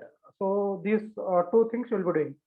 So then the third thing, if you wanted to do, you try to use instead of 3x3, 5 by 5 kind of matrix and see that like what is the impact on the accuracy. So these 3 assignments you can try out in home. So are you able to understand what I have given? So first one is actually without using max pooling, and see that like what is the impact in terms training time and accuracy. Second one is actually you should try out changing the filter size. So any combinations like 64, 128, or any kind of combinations you can look into, like 32, 32, 32, 32, or 32 equal kind of things, or 32, 64, 128. So any kind of, and see that like what is the impact on that. What is that value you will be changing? You will be changing this 32, 32, 32, 32, 64, 128, 64, 64, 64. So any kind of combinations you can see and see that like what is the result in that. That is the second. The third thing is actually what you will be doing is you would be changing the filter size. So 3 by 3 is there now. Instead of 3 by 3, 5 by 5 you should be using. But make sure that at any moment this should not be. If it is becoming lesser than 0, then it will give an error. So model build won't happen properly. So these 3 assignments you can try. So any questions here? Okay, we're fine. To continue here. So now I have got the result into history. Now I should be able to print. So how I'm trying to print here? So in history, I am trying to have a value for accuracy. So how is this label? So this accuracy is something like this actually, accuracy. And accuracy, this is what I'm trying to look into. This is, and what is the label for this? Which label is actually what label I wanted to put into while printing. So this is the history accuracy. This is what is the value here. Value. It's like I'm trying to look for the training accuracy. This is the training accuracy. This is testing accuracy. I already told no one batch training and then validate the thing, and then again next batch training and then validate. So training, test, validating, training, validation. So something like that. Like so, I'm trying to do so much. Like what I'm trying to see is actually how that result looks like. So I'm trying to do. So this is the information I'm trying to display. And what is that actually? What should be the label for X and what should be the label for Y? So I said no. So on the grid, when I'm trying to display here, so this side is X, this side is Y. So here EPOPs, first EPOPs, what is the training? This is EPOPs. So 0, 1, EPOPs 1, 1, 2, up to whatever the EPOPs we have. This side is EPOPs and this side is accuracy. And in that I'm trying to use 2 labels. One is the training accuracy, another is the validation accuracy. So it's like 2 lines will be there. One line and for the what is the label for that line? I'm trying already given what is the label for that actually. One label is actually this is one plot. This is the one plot, and this is another plot. So one plot is one label, one line. Another plot is another label. So if you see there are 2 lines are there, and if you say what is the label here, and that is the label here, it is given, and color automatically takes actually. So you can also give the what color of this line has to be there. So label. So label is validation. So what 2 lines are there? If you say if I remove one, so only one will be printed. So if I print, so only one will be printed actually. Like it will give some kind of thing, almost like whatever you wanted to. But like I wanted to have 2, correct? So I wanted to see 1 means like 1, so means 2. So now X label is EPOPs. So this is EPOPs. So and here I am not saying no tick. So earlier I have said no tick. Here tick has to be there. So I'm not making no tick. So tick will be there. So tick will be like automatically it will calculate what is the range of EPOPs. So EPOPs because it will already have that value. So and why accuracy? Accuracy is actually from 0 to 1.0. 1.0 is actually 1% is 100%. So that is accuracy. So I'm trying to give what is the label for X, what is the label for Y, and what is one line and what is the second line, and then what I'm trying to say is actually limit. So what I'm trying to say, why limit I'm trying to give. So I'm trying to give 0.5. So 0.5, it's like I'm trying to start. So from 0.5, I'm not interested into starting from 0. I'm trying to start from 0.5. So I can, if you wanted to say that like from where you should be starting from the EPOPs, you can also give the limit for X axis also. So this is the limit I'm trying to give. So it's like I'm, because something that like if you, for example, if you're plotting in something, some y value, and y value always starts with 1000. So then there is no need to start with 0. So direct value start from the 1000 itself. So that is what you wanted to give. So if you don't want actually, if you don't want this one, so it will start from the 0. It will start from the 0 to location. Means like x also starts with 0, y also starts with 0. So or else you can give any limit. So this is what I'm trying to do. So this is a print. So any question here? So I'm just trying to see that like how the training is happening. Any questions? So 2 line, 2 things. So it's like what happened as the number of PPOPs is increasing, the training accuracy and validation accuracy is increasing.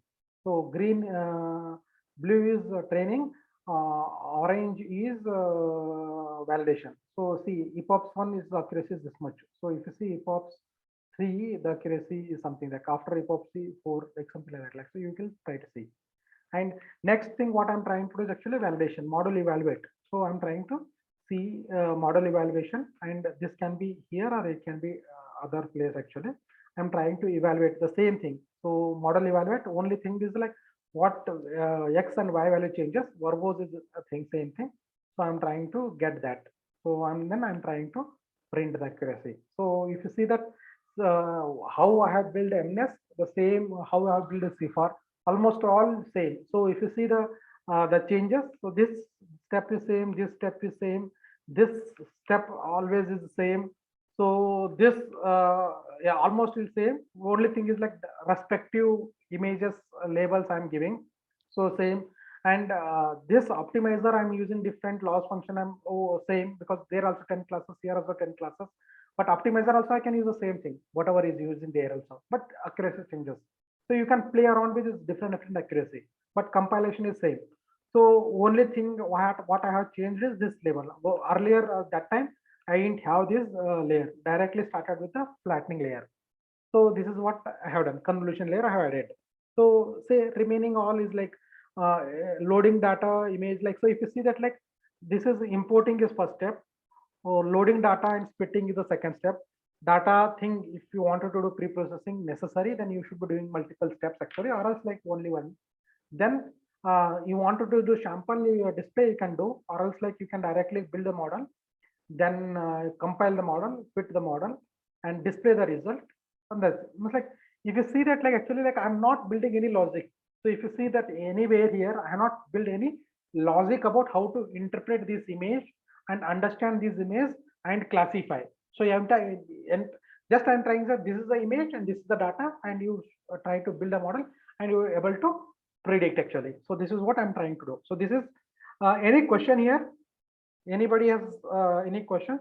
And you can play around with all these parameters. I'm just, you know that like only I have to use Adam or like only one optimizer or something, like you can play around with all these parameters. These parameters are called hyperparameters, like optimizer, loss, matrix. These are called hyperparameters. And these you can play around. All these are like hyperparameters, like what you are trying to use. Any question here? So now by this time you should be good at understanding how to build a simple deep learning CNN based kind of model to some data sets actually. So now we are not shifting to the X-ray, but some data sets. So now after this, I will try to explain two more thing here, addition thing, and then we'll switch into the X-ray thing. So another approach of building the model is called functional model. So you can build a functional kind of model. What is the difference between the functional model and the sequential model is actually in functional model, I'm not saying that like how the sequential, let's say for example, this is the input and this is the layer 1 and it is given, and this input can then maybe layer 2 can also continuous, but layer 3 may not get from here, but it may be something like that. So output of 1 will be input for layer, like, and this 2 will be added together, and then the result layer for layer. This is layer 1, this is layer 2, this is layer 3, this is layer 4, but layer 4 input will be output of layer 2 and output of layer 3, and input for layer 3 is layer 1, not layer 2. So this kind of things, if you wanted to build model of like this, if you wanted to build, that is not possible. This is not a sequential. So all parallel combination, sequential combination, all these kind of combination is possible. So for that kind of model, if you wanted to build, you should be using functional kind of thing. So I'm trying to say that actually they are functional kind of model. So I'm trying to say functional model, but using functional, you can also do the sequential. I'm not saying that, like, but only thing is actually you need to specify that time. So what is the input for, see here, everything what you have to say that like, what is the input for that you should be specifying, because it is sequential by default. Output of previous layer will be input for this actually. But here in functional, when you say all combination is possible, so every time, even you are trying to build the same model what I am built earlier, same thing, but you should be specifying what is the input for this actually. So the same model, if you wanted to build exactly the same, something similar to this, like something similar to this, whatever the earlier one, MNEST, what I have built, like something, where was that? Sequential MS. This is sequential, correct? So something similar to this, if you wanted to build using functional, there you should be specifying what is the output. So for example, where is so here first, see what I'm trying to say. I'm not saying it is a sequential, correct? So if I'm not saying it is a sequential, means like it is a what is called actually it is a functional thing. So how should I be doing? First is actually what is the input. So Xin is the input layer. So what I'm trying to say is input layer, and here I'm trying to say input. So this input is function. So that is all called from the Keras. So I'm trying to call input from the Keras. So this I'm trying to say is like I'm trying to give the information about the input. So for input, I'm trying to give the shape. So here, if you see this model also, there is something like a input shape I'm trying to give, correct? So here I'm using the input method. For that, the function parameter which I'm trying to specify the shape, and I'm trying to give the same thing, 28 by 28. If you here also 28 by input shape. So this is what I'm trying to give. So that is what first. So this will become the input. So this Xin is the input. So this is a variable. So this is input. Now what I'm trying to do, I'm trying to add first is the flattening layer here. So what I'm trying to add is actually flattening layer, first flattening layer, correct? So here also I'm trying to add a flattening layer. So flattening layer. So this is, see here, this is a flattening layer. This is a function. And for this, what is the input? This is the input. Xin is the input. And what is the output? Output is stored in the X. So output is stored in the X. Now next layer is dense. So what is the, how many number of neurons? So same thing, like if you wanted to add here 100, if you wanted to add 100 here also, then you should be adding 100 also. Like let me say that like I wanted to make exactly same, then what I will be doing, I will be adding 100 here. So you can give change the name, but you can keep the same. So I can say something that like this is something that like if I say _1, then I should be saying here _1 is the input. So this is the output of this flatten will be input here. So now this will be X_2. Now if I say 2, so output of this will be X2. So that will be input for the next layer. So input will be here. Then output of that will be given to the last layer, that is dense, that is the output layer. So now if I say this is a 3, if I say 3, then this 3 output of the previous layer will be input here 3.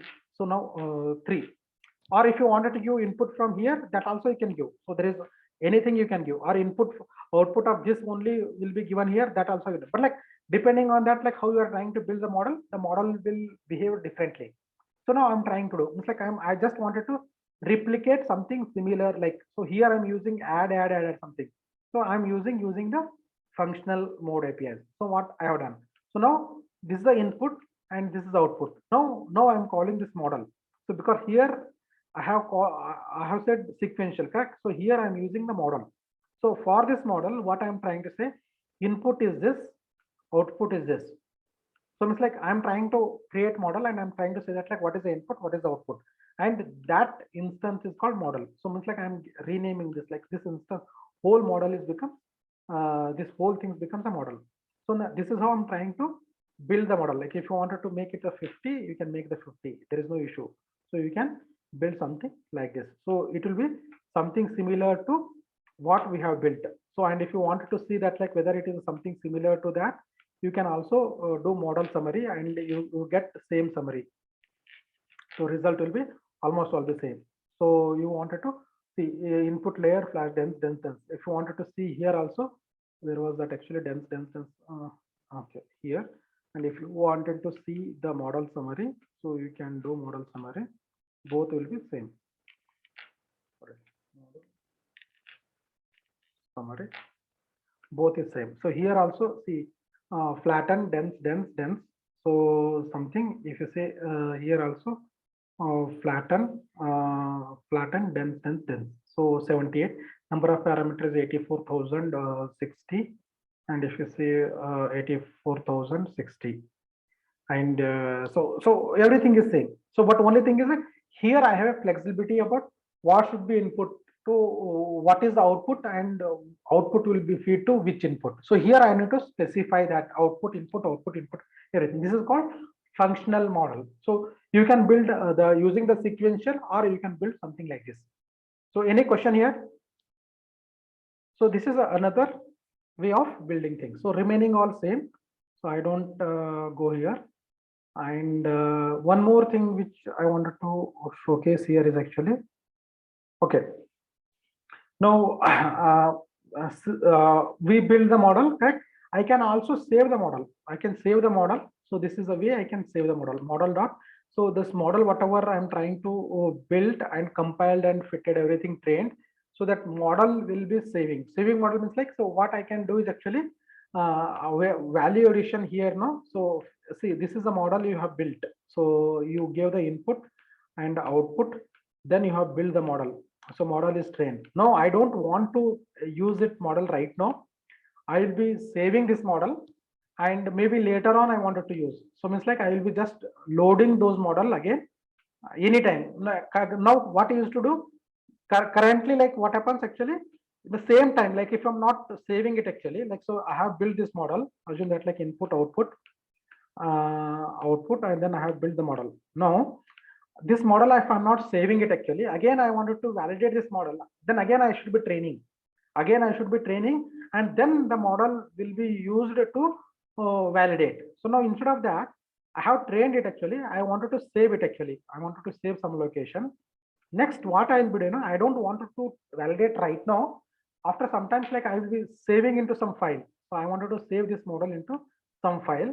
So that file type is actually HDF5 actually. That is a type of that thing. So I don't want to go in detail, but there's a different kind of file. So where you will be storing that. So you will be staring into file, so some file, and what I will be doing after some time. So no need to again train the model, actually nothing. So just use this load this model, whatever is load from the file, and then you give the input for this and it will try to predict. So that is what I'm trying to do. So what I'm trying to do is actually, in this case, I'm trying to build the model, and I'm trying to train the model, and I'm trying to save the model. Then later on, no, I'm not using this. See, this can be anything. So I'm not using this model. See, I'm not using this name. So if you see here, actually, I'm using that model to after see after. Let me show the previous one. See, after fitting that, actually, like the same model I'm using, same instant I'm using to evaluate. Correct. But in this case, what I can do is actually, after this, you can load into anything. So this is different one. I say that like LC model X.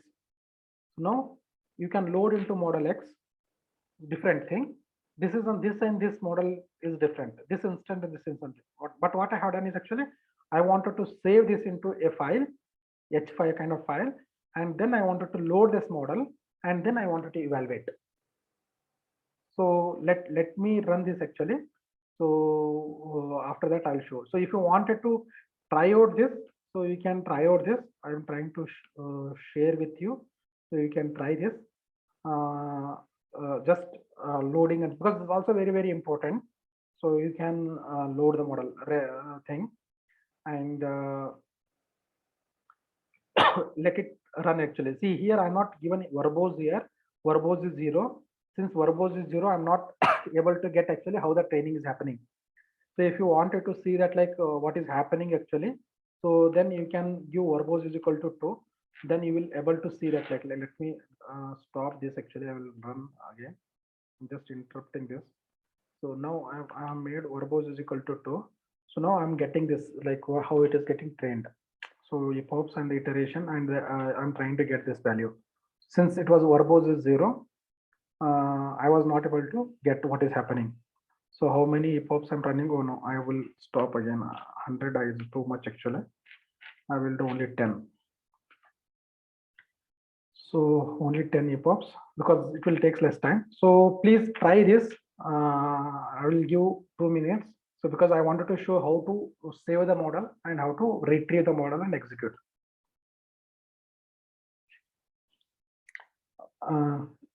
I'm giving 2 minutes actually.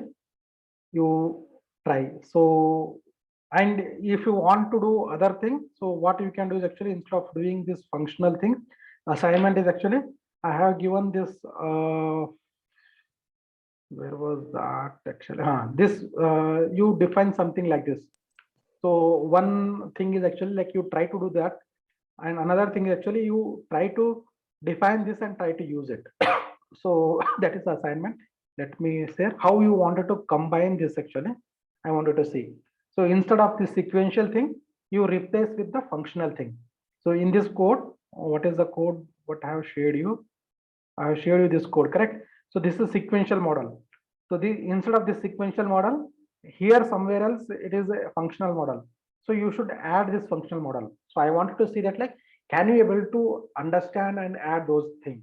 So only thing is like this has to be replaced with the functional model, not sequential model, and try to run it. And after that, I will also share this also. What you will be doing is actually you will be loading the model and running. So you'll be trying to do. So I'm trying to give 5 minutes to do these changes.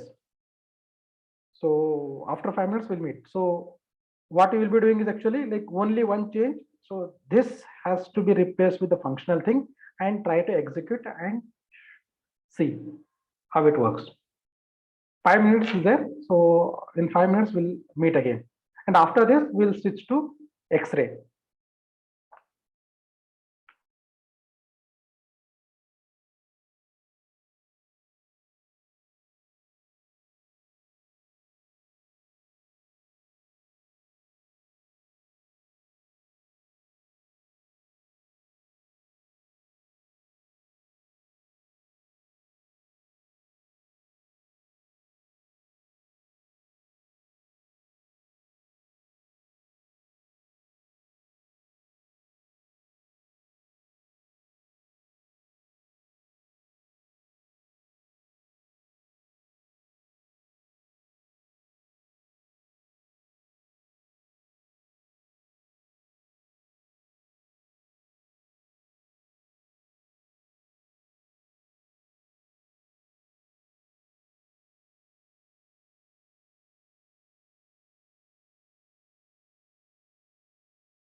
Hello.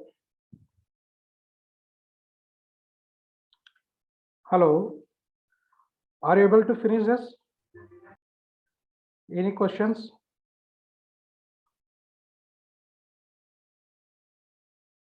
Are you able to run? You guys are there or not? Hello. Yes, sir. So are you able to run? Or facing issue? If you are facing issues, what you can do now, I said, no, you can share me so I can see what you are trying to do. Sai Ritesh has shared or Arvind. Sai Ritesh, are you getting any issue?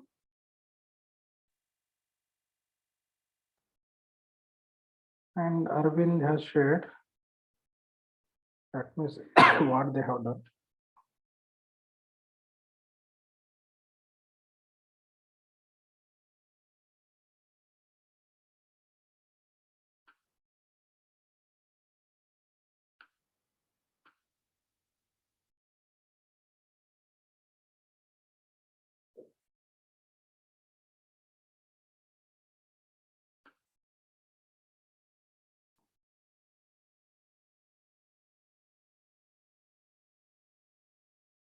Okay.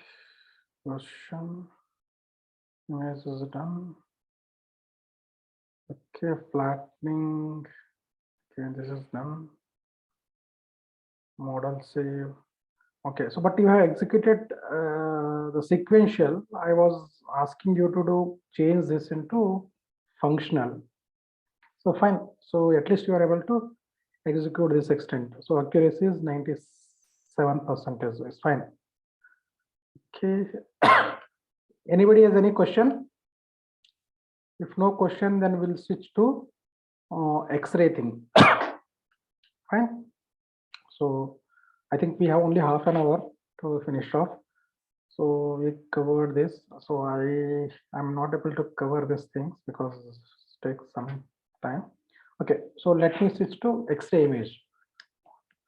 So you know that like X-ray was invented very long back, 1895, by a German scientist. And what actually it will use actually some kind of a radiation, electromagnetic kind of waves. So some kind of a radiation. There is something like a X-ray generator, and this is the object, and it will generate release the radiation. And based on that, some radiation absorbed, some radiations are reflected. Based on that, like the other side, it will detect some kind of X-rays, some will be deflected. Based on that, it will try to generate an image, radiography image. So that if you see that radiography image, so it will try to see, so what is the intention for this X-ray is actually to understand what is there inside the body. So some kind of inside the body, and using X-ray, and something which is reflected means like there is something which is a solid kind of thing is there, that is will be represented, and something pass through will happen actually. So based on that, like some kind of an image will come. So if you see this side, so you will try to feed there actually like where is there is a bone, where is a muscle, and all those things. So you will be able to see and differentiate. So this is something like an X-ray. So body inside images you will try to do. There are different kind of images, or the type of images will be there. Like you can take X-ray of a chest, abdominal, kidney, neck, and joint. Usually this X-ray is used for bone fracture detection or some kind of a lung issues things actually. But apart from that, like chest thing, kidney, uterus, neck, hand, joint, skull, lot of other kind of organs also we'll try to see and try to analyze. But right now what we are looking right now is actually the X-ray based chest image and trying to do for a COVID detection. So what I will be doing, COVID or pneumonia or whatever it may be, what I will be doing is actually I will try to share you the file. Let me share you the file. You can look into, let me a minute. So what I will be doing is actually So I'm trying to give this file. So you can get this file actually. It's a simple X-ray based model. So I hope you people know what is the Kaggle notebook, correct? So now I'm trying to execute in the Kaggle notebook because the X-ray images are very big and data set is very big, and it needs a GPU system, and it will be much more easier to run and execute in the Kaggle, because you can, if I share this one, if you are able to access this, you will be having the similar kind of environment and you can build from easily. So I'm trying to share this thing. You should be able to access this. So any question here accessing this? So this is a Kaggle notebook, what I'm trying to do. And are you able to access this file? So what you usually what usually happens actually, like it will come to something like this. Let me show you. It will something comes like this. So what you will be doing is actually you should be saying edit, means like it will go and you will start editing it actually. So you have to say edit. When you say edit, you will get something similar to this. So now then you can start running it actually. Like let me explain a little bit actually about the data set, because I don't want to explain about the Kaggle notebook that I have done in the last workshop. So this is the, here if you see that, like this is the data and here's the input. So this is the data set which I'm trying to use. So it has the folder name called COVID-19 radiography data set. And if you see here actually, you have a COVID and normal. This is a COVID patients related, this is normal. And we have the labels also. If you see here, actually, there is a labels also there. So metadata labels are there. It's like we need image and we also need a label, what we discussed in the last type. Like, so there's an image and there's a label. So images will be here. So if you see here, actually, this will be X-ray images. If you wanted to see one, so this is all converted. This is the X-ray image. If you see here, actually, and if you click here, so you will see the another image. So this is the images. So this is the path actually, this is the images. And if you go here and if you try to see here, this is a label actually, this is a sheet and it will have the number of rows, and then there is a mapping will be there, like which image, what is the image label and what is the label. So that is the label information will be there. So that two is information necessary. One is the data set. Like, so now earlier, so far what we have done is earlier, if you see here, actually I have reused the pre-built data set. So it is already there in the Kaggle and TensorFlow things. Actually the data sets are there, but this, in this case, data set is completely outside. It is not there in the library itself. So I need to add that. So I need to add this data set, but since I'm just given the data, everything will be added. So this data set is already added. If you wanted to add new data set, this is the way you can keep adding the data set. Actually, any other data set, if you wanted to, you can select and you can add. But right now, not necessary, because I wanted to speed up the process. But like if you wanted to know entire thing, then maybe we need to have a detailed kind of sessions. But right now, I'm just giving it like, so you can add the data set. So this is I have added it actually, like I have shared you. But if you wanted to remove this and you wanted to add another data set, you can do. Several data sets are available in the Kaggle notebook. So these are all like, so if you wanted to search, you can search actually. So if you want to search X-ray kind of data set, you can search multiple X-ray kind of a data set actually. You can search and you can get into data set and you can load it. But right now, not necessary. Is that fine? So far is understood. Any questions here? Any questions? Okay. No, sir. Okay. So now thing is like I'm trying to import the libraries. So what are the libraries that I already know? No? Like this is NumPy, Pandas, MATLAB. This NumPy Pandas is actually processing the image data. And this is MATLAB thing is actually for displaying. This globe is actually the accessing the files. And this Keras and TensorFlow, you already know that, like the deep learning model development. In that, so a lot of things you should be doing. Like earlier, like we don't need to do a lot of pre-processing and image generated, all those things. But here we should be need to do a lot of load image, processing image, and all those things. So we will be doing a lot of pre-processing libraries, image data generator. So I will be just like it is a some like a data augmentation. I am not going in detail there. So you will be seeing that like data augmentation in the previous session, or else like I'm trying to take one bigger session about like how to handle this data augmentation. So and load image, image storage, actually converting image to array. Load image, actually loading the image. If you give the file name and you will be loading the image. And this already you know about like model sequential and model that already you know. Layers, convolution layer, max pooling layer, global average pooling layer. Pooling layer, max pooling, global average means like globally you will be adding that and generating the average.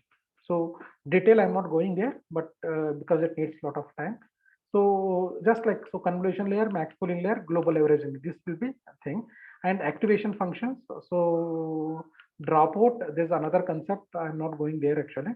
Batch normalization, these are actually regularization things. Like so means like if there is a overfitting, so there is another concept that okay, I'm not going there. So overfitting is actually training is doing very good, but testing is not going good actually. So something like overfitting, but I will cover in that something else.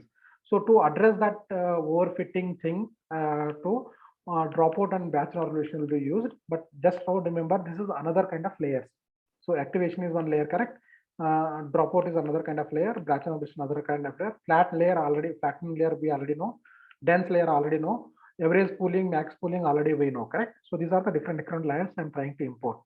And one thing what I'm trying to do here is actually I'm not trying to build a custom model. So what we did earlier before this, actually we build a custom model.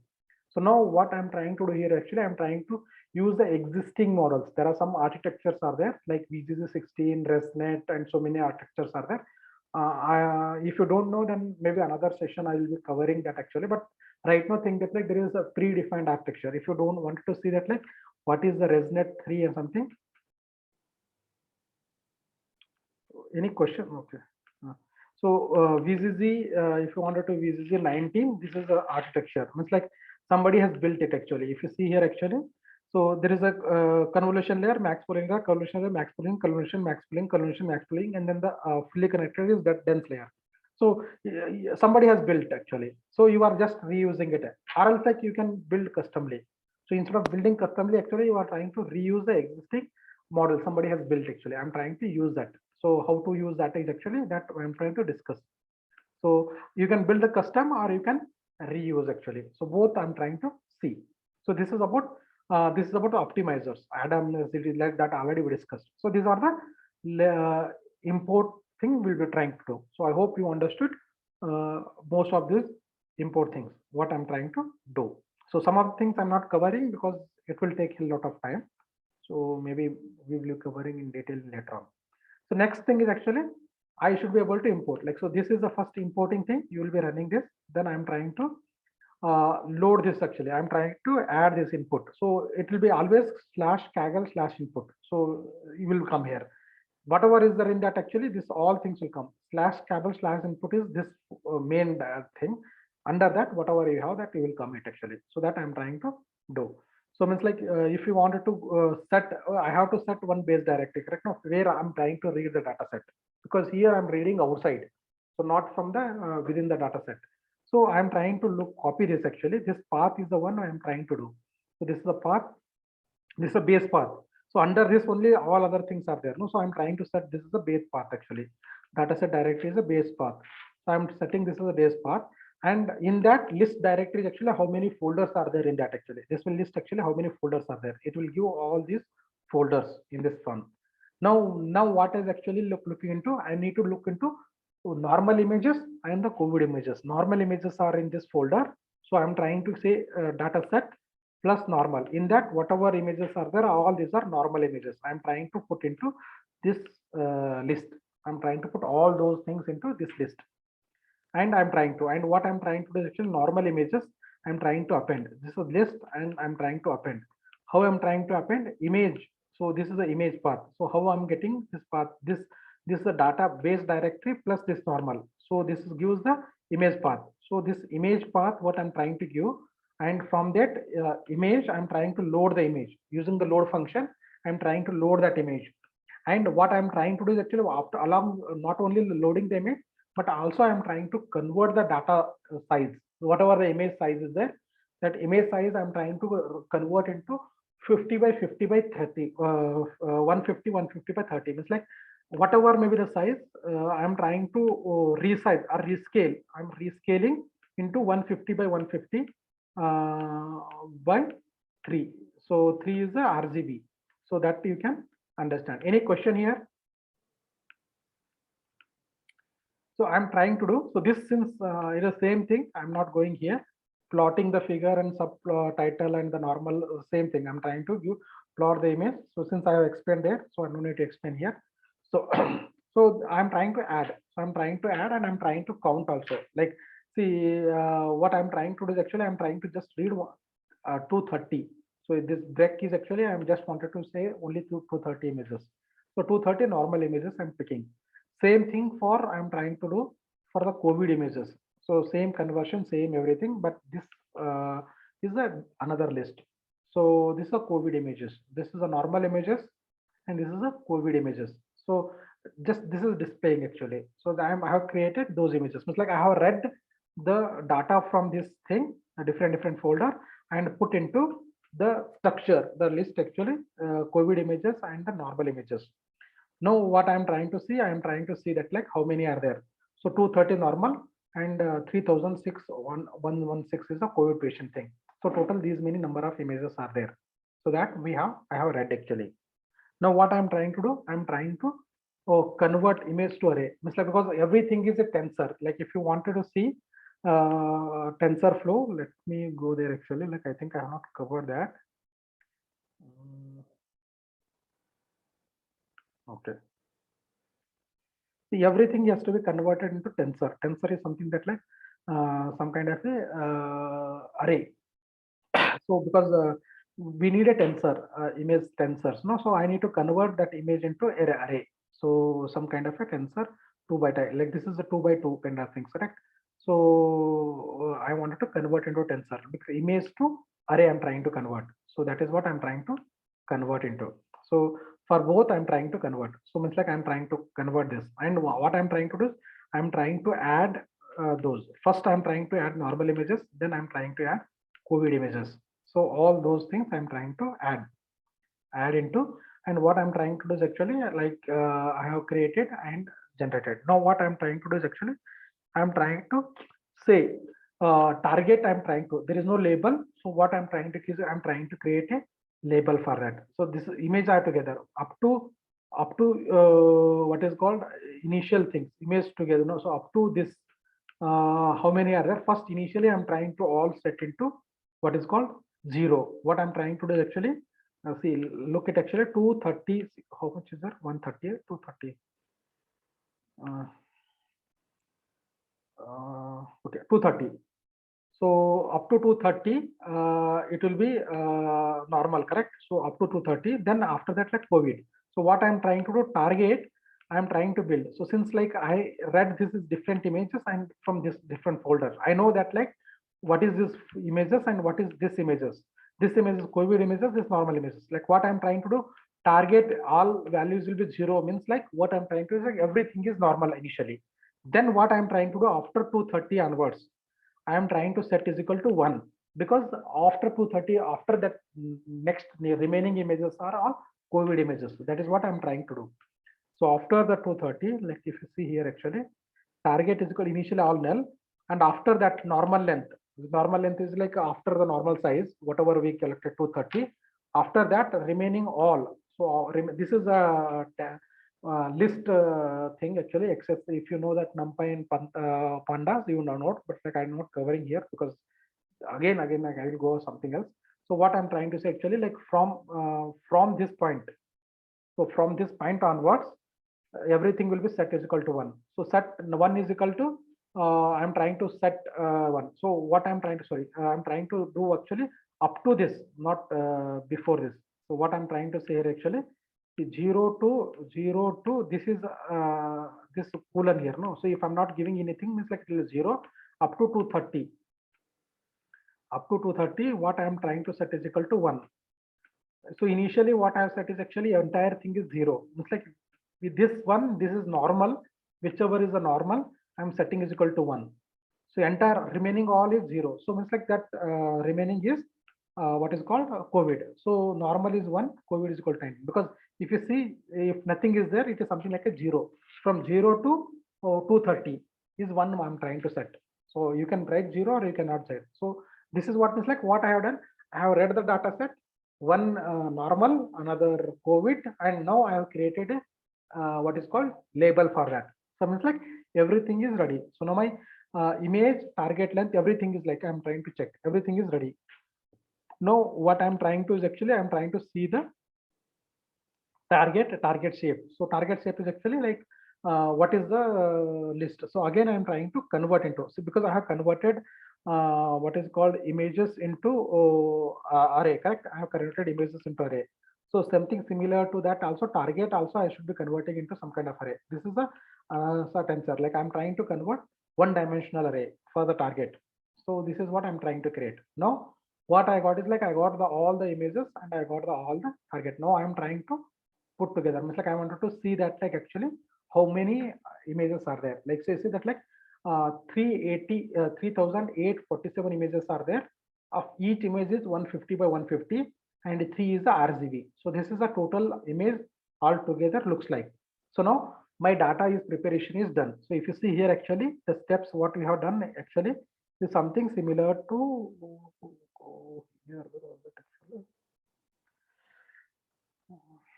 okay.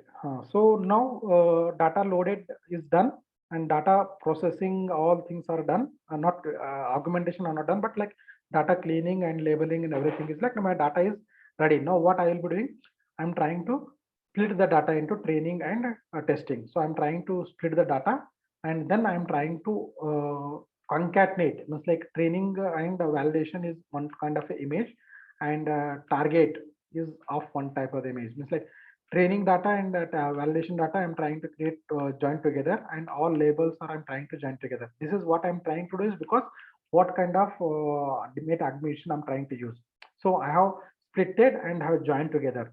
So how I have splitted, the splitting is actually 25% testing, remaining is validation. Training. So 25% is validation or testing, you can say, remaining is for training. This is what I have done. So I have done this one actually. Now I'm trying to build a what is called CNN model. So now what is that actually input size? We already know what is the input size because all images are converted into 150 by 150 by 3. So and that is the input shape and number of classes. What are the number of classes? COVID or no COVID? It's like only 2 classes, correct? So the classes is only 2.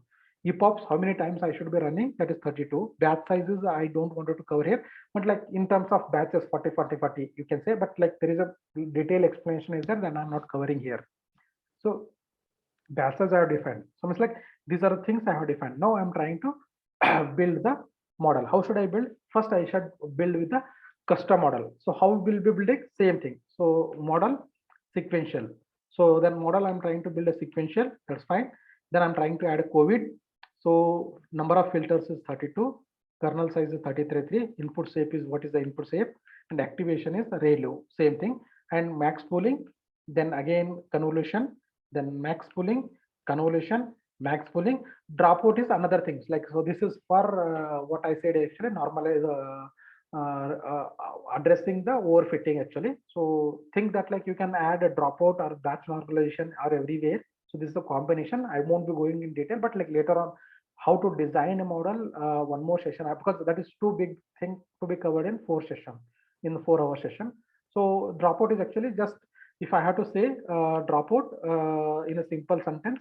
So this is the output feature. So assume that like this is the output feature. So many things. I am trying to drop some randomly 20% of the things values. I'm dropping that actually. I'm making it a 0. So something like I'm trying to drop them those information. So that is called dropout. So randomly I'm trying to do dropout actually. That how, why, all those things we'll discuss that later on. Usually it will be used for making addressing the overfitting of the issues. So something that like if you wanted to see if you are a plant and you will cut the branch or something so that like it will grow further, correct, in a bigger size. So something like that, a dropout is actually I'm trying to cut so that like I'm asking the model relearn this thing actually drop that earlier learning, freshly you learn something, so that like you should not be overfitted, biased towards something. So I'm driving something like that. Similar analogy I'm trying to give, but in detail I will be explaining in some other session, not here. So now flattening, dense, output, and the dense layer is one. Now I said two classes. Now I'm saying here one. What is that actually? Binary classes, correct? So what is that actually binary thing? So one bit can be used for two classes. No, 0 means like no, 1 means like yes. So only one bit. I need only one bit. So that is the reason dense is equal to 1. But number of classes are 2. Number of classes 2 means like binary class. Binary class means like one bit is used to represent two things. 1 means like normal, 0 means like a COVID. So that's what we are trying to do that, correct? So that is a dense lexicon. And activation function here, what use is actually, this is, there are two kind of activation function, layer activation function and something like a output activation function. Output activation functions are sigmoid, softmax, and so many things are there. These two are mainly used actually. So detail also will be separate. So we'll be covering in activation kind of session. So this is how I try to build the model. After that, like you can say that like model summary. You can say the model summary here. So or else like you can do anywhere other places also. Model summary is here. It would have given model summary because I just wanted to see separately. After that, you should have compiled, but it's fine.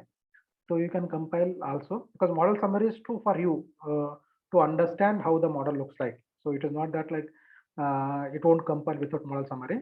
So just to see that like whether I am building the right model or not. If you see that like first layer, convolution layer, max pooling layer, convolution layer, max pooling, how to see read this output and everything is like 140 thing what you already know, correct?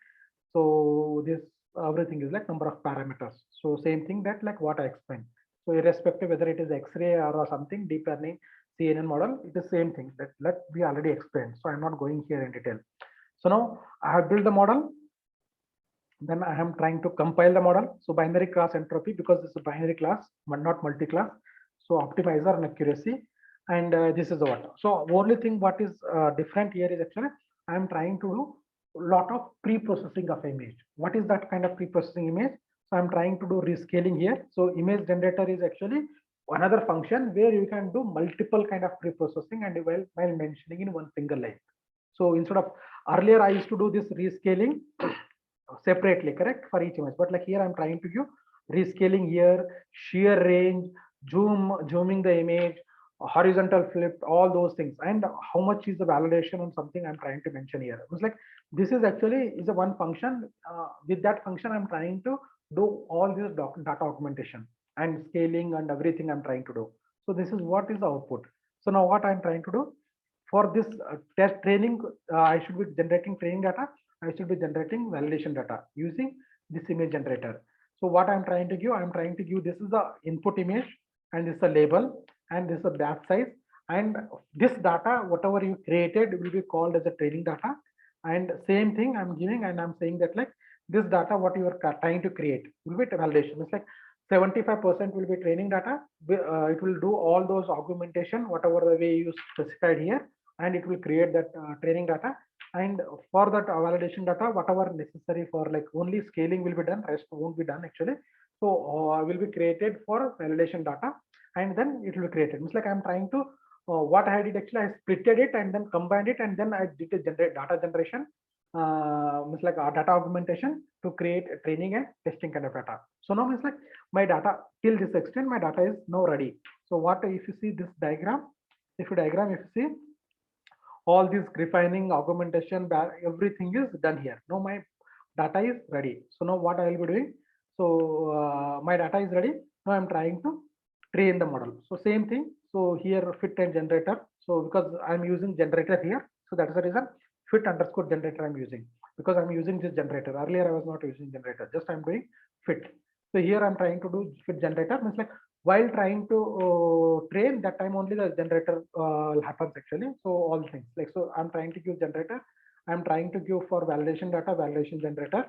So these two, and then step per epochs, number of epochs, all these things. Seems like it is actually how many what is called per EPOPs, how many images you should be looking and working on something, all those things will be there. Like I don't want to detail, but it is all related actually how you will be learning curve and how much you will be changing the learning rate and all those things will be there. That you think about like this is a word. If even if you are not doing this also, it's fine, but you should be doing. It's like you are trying to say that like per step how many images you are trying to use and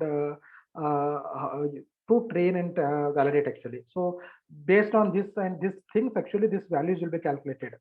So this E8 whatever the number you are getting now, this value is calculated based on this information. So what you are trying to give. So this is what you should be remembering, but detail I will be going later on. So but you should remember it is done by like that. So now I'm trying to run this. So means like same thing, I'm trying to run the image and then displaying the image is same the way we did the history kind of things, no history and the same. So only thing I'm mentioning here is actually figure size. What is the figure? Validation accuracy, model accuracy, everything is there. Everything is the same. So I'm trying to. So what I'm trying to do is actually only accuracy I'm trying to display, and even also you can display the loss also, validation loss and accuracy loss. That also you can display, and you can see what we discussed. Thing is actually we can do the what is called accuracy calculation. What is that actually? Whatever the accuracy is there into 100% if you try to give, and what I'm trying to give here is actually only 2 decimal digit and then percentage you add. So means like it will, you will get something like a 96.25 or else like it will be in terms of 0.09 something. So you wanted to do something like a percentage wise. This is what is actually so almost like beautifying the result in terms of percentage. So nothing else actually. And I'm trying to save the model. I'm trying to save the model and you can run later on. So this is all about X-ray thing. So if you see that like if you understood that one, only things like so whatever it may be X-ray or something or like so almost all looks like a similar, correct? So only thing is like extra thing if you look at actually.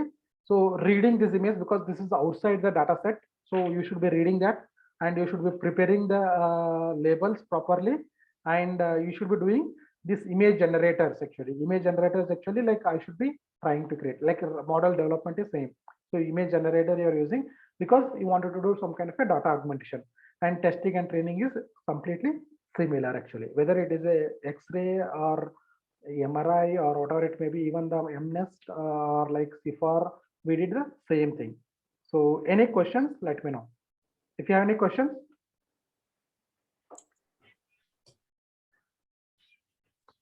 Are you Sir, able to? if we are adding another data set, is there any issue in the program writing, sir, in the starting stage? If you wanted to add another data set, so you will Yes, be sir. reading. So see, this is one folder, this is another Yes, sir. folder, another folder. You can add another folder. Okay. You can another folder, but you should be labeling it properly, correct? How where you are adding? See for Okay. how I have added actually. I have added first 230 images normal. Yes. Then COVID. So I should know that like how I am trying to target. Label initially normal is one. Then for this is like if you mismatch with the label and the normal and something, then you are go for the imaging. So how you are adding and label should be all, you should be preparing that properly. Means individually we need to segregate the data and post it into the normal and COVID separately, sir? Yeah, see, if you have normal more images, you can add, see, if you have 2 folders for normal, 1 folder, another folder. So from Yes. this folder, you got 230.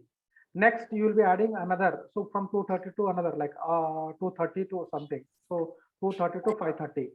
So now then you are adding another folder, or else like if after this, if you added the COVID and then you wanted to add Novid, then you should know that like which location to which location is normal, 1 to 230 normal, then 230 to 1 to something like 5,000 is COVID, and then 5,000 to something like 6,000 is normal. Then you know, you should know that actually how you are adding it, so that like an appropriate label you should be adding. If you missed up actually, then the model will doesn't understand, because input image and the label should be in matching, same location, same image, or else like it will go for like, so you can add any number. So you can, if you wanted to add another label also you can add. So if you something that like this is normal, this is COVID, and this is TB, so you can add a TB, and you should say label for this is normal, and sorry, normal should be 0 now, COVID is 1, TB is 2. So you can give that label properly. Then you can use it. Then the class will change. Number of classes will be It multi-class. will not be binary. It won't be the binary. Yes. So remaining all same. So what I'm trying to say is actually fundamentals are not that different. So a lot of work is done by the machine, not by you. Here a lot of work is like understanding that image. See, everything is a Yes, black sir. box, correct? How it is Yes, trying to yes. understand and how it is trying to do, everything is done by, it's left to the machine and machine will figure out and will to do. So that is the thing. So fine. So any other question? I think it is 7:40. Okay, so one more last thing I wanted to share is actually ResNet. I said no one by default you should be using. This is custom model. So if you wanted to use the already predefined VCC 19 or ResNet, you should be importing that. I'm just in a few seconds. I'm trying to say you will be importing that ResNet. And only thing is like you see here the first layer. If you say that like I'm not building the sequential layer, all this convolution and everything. I'm just importing that ResNet thing. So I'm trying to import that ResNet layer, excluding this, including topics like class layer. I don't want. What is the class? Because my classes are different, correct? ResNet classes, whatever is on which it is trained, I'm not interested. If it is trained on ImageNet, which has around 1000 image classes, I'm not interested. I need that weights actually, but I don't need the classes. So I'm trying to say include top is false. Means like I don't need to include the class layers. So class layers means like I don't need to include this top layers. Like where was that actually? This last layer I don't want. This class layers, this last layer I don't want. Remaining everything should be there. That is what I'm trying to say. And remaining is same and rest all is same. So rest all everything is the same. So only thing is like I'm trying to import the ResNet architecture. So means like if you see the number of parameters, ResNet is very big one. So that initially ResNet is imported. So whole parameters of ResNet is came here. So the size, model size will become very big. So and accuracy also will little bit improve. So this is what you should be doing. So assignment for this actually, like I have just done for ResNet. So there are so many pre-built models are there, built in Keras application. If you go here, so you have VCC 19, VCC 16, 19, ExceptionNet, ResNet 50, ResNet, all these things are there. So one assignment is actually like if you wanted to submit after the session. So because after the session, we will be sharing you the evaluation sheet and there will be quiz and there will be some assignments. If you wanted to share this assignment, you can do, because I have given 3 assignments earlier. So this is 4th assignment. You should be using other than the ResNet, any of other models mentioned here. So something similar to this. So I have used ResNet here. So you can use Inception 3 or you can use VCC or anything. So what kind of changes you should be doing by just referring this, you should be doing it and then seeing, comparing the how it looks like with the ResNet, how it looks like with the customer custom image model. So this is a custom model, correct? This is a custom model and my accuracy, and with ResNet, what is the accuracy and what is the other one you are trying to do, and then you try to compare and give the result, what model is best performing. So that is the assignment number 4. So any question? Sir, can we get the output in any other form? Other form is what? So like apart from these prediction models, can we get in terms of like a data sheet, some kind of things like that? No, see, models, when I say it actually, like a classification model is a class thing, classification, regression, and there is something like a segmentation. So next model session is about segmentation. It's like image with color coded. So our recommendation is a different. So NLP, it's like there are different type of, like clustering is a different kind of output. So there is a classification will give the class. Prediction model is actually prediction. These are the models supported by machine learning. So there is a NLP. If you wanted to use a text, it will create. So image to text. So if you wanted to give the image and you wanted to get the text, NLP kind of model you should be using. So it will generate a text. So you can generate text. You can generate. So there is generator kind of models are there. GAN will be there. It will you can generate video, audio. There is see, depending on what model you are trying to do. So now, right now, what we are discussing is the classification models. So Sir, regression. heat maps, heat maps. Heat map is different. Heat map is actually like what I'm trying to do. Heat map is actually correlation or covariance I'm trying to do. It's like, so this is the one feature, feature one, and there is a feature two. So how they are correlated. So it's like something that like if they are in sync, like F1 is increasing, F2 is also increasing, they are in something. So this information will be how much this strength, correlation strength will be given some number. So something that like if it is one means like this or some are something like this actually 0.5 correlation for each one value. Heat map will give some kind of mapping. So means like, so this is a something that like -1 to +1, and this is in between 0. So what heat map is actually for each values there is a different color, and that color combination, this side one feature, this side other feature, how they are related, some values in number instead of numbers, it appropriate column. See, this is a feature one, to feature two, this is feature two, how they are related, one color, and feature three, how it is related, another color, feature four, how it is another color. So depending on what is that value, correlation value. So that's called heat map. So heat map, Sir, sensitivity, selectivity. that is lesson all different. requirements. So see, Okay. that is all That is not evaluation. required, no, sir, here? Matrix. So sensitivity is actually like accuracy I'm trying to do. So different kind of evaluation metrics are there. If you see here, where is the evaluation matrices? So there are different accuracies. You see, different kind of evaluation things are there. You can use. So sensitivity, true, false, so all those things. This is a classification matrix. So you can use that actually. One right now I've only done the accuracy thing. So you can use sensitivity, true positive, true negative, false positive, all those things you can calculate. So that is also another thing. So you can calculate that value, or confusion matrix you should calculate, and then you should calculate all these values. There is the equation for that. So that is, see, I cannot cover entire deep learning, CNN and everything in 4 hours. I'm trying to cover whatever the important, and multiple sessions. In one session I'll cover one session another I'm trying to cover, because I wanted to split, because if entire thing is like, it will take 3 to 4 months or 6 months. That is, see, if you see our program, so why we are giving 3 years? So why not we how to cover everything in something that like in 4 hours only? So that is whole kind of things. Like, so if you deep learning, if you wanted to learn, you should be learning everything. So mathematics behind it and all those things.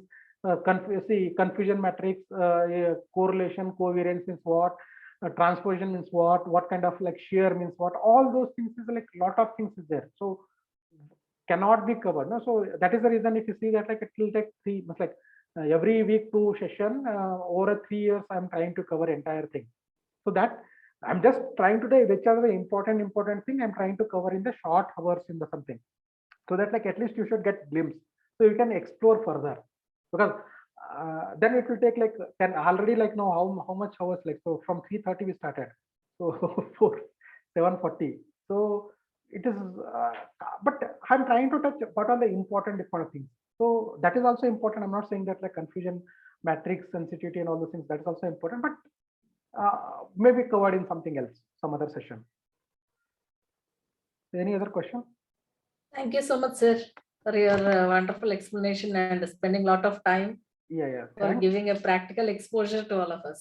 Yeah, please write your you send your feedback to my email ID, so that like we can Yes, share. definitely. I will share my email ID.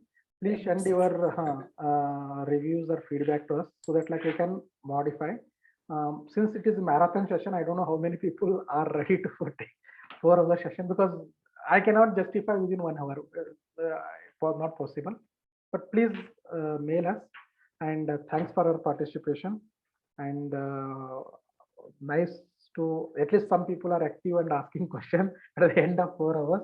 It is very nice actually, but like, because after 4 hours you still have stamina to sit and ask question is very good thing, because a lot of people say actually above 1 hour nobody will be there, but I'm trying to make it 4 hours, but still people are active. So very nice to know that. Thank you, and goodbye. Good night. Thank you. Thank you, sir. Thank you, sir. Thank you, sir. Thank you, sir.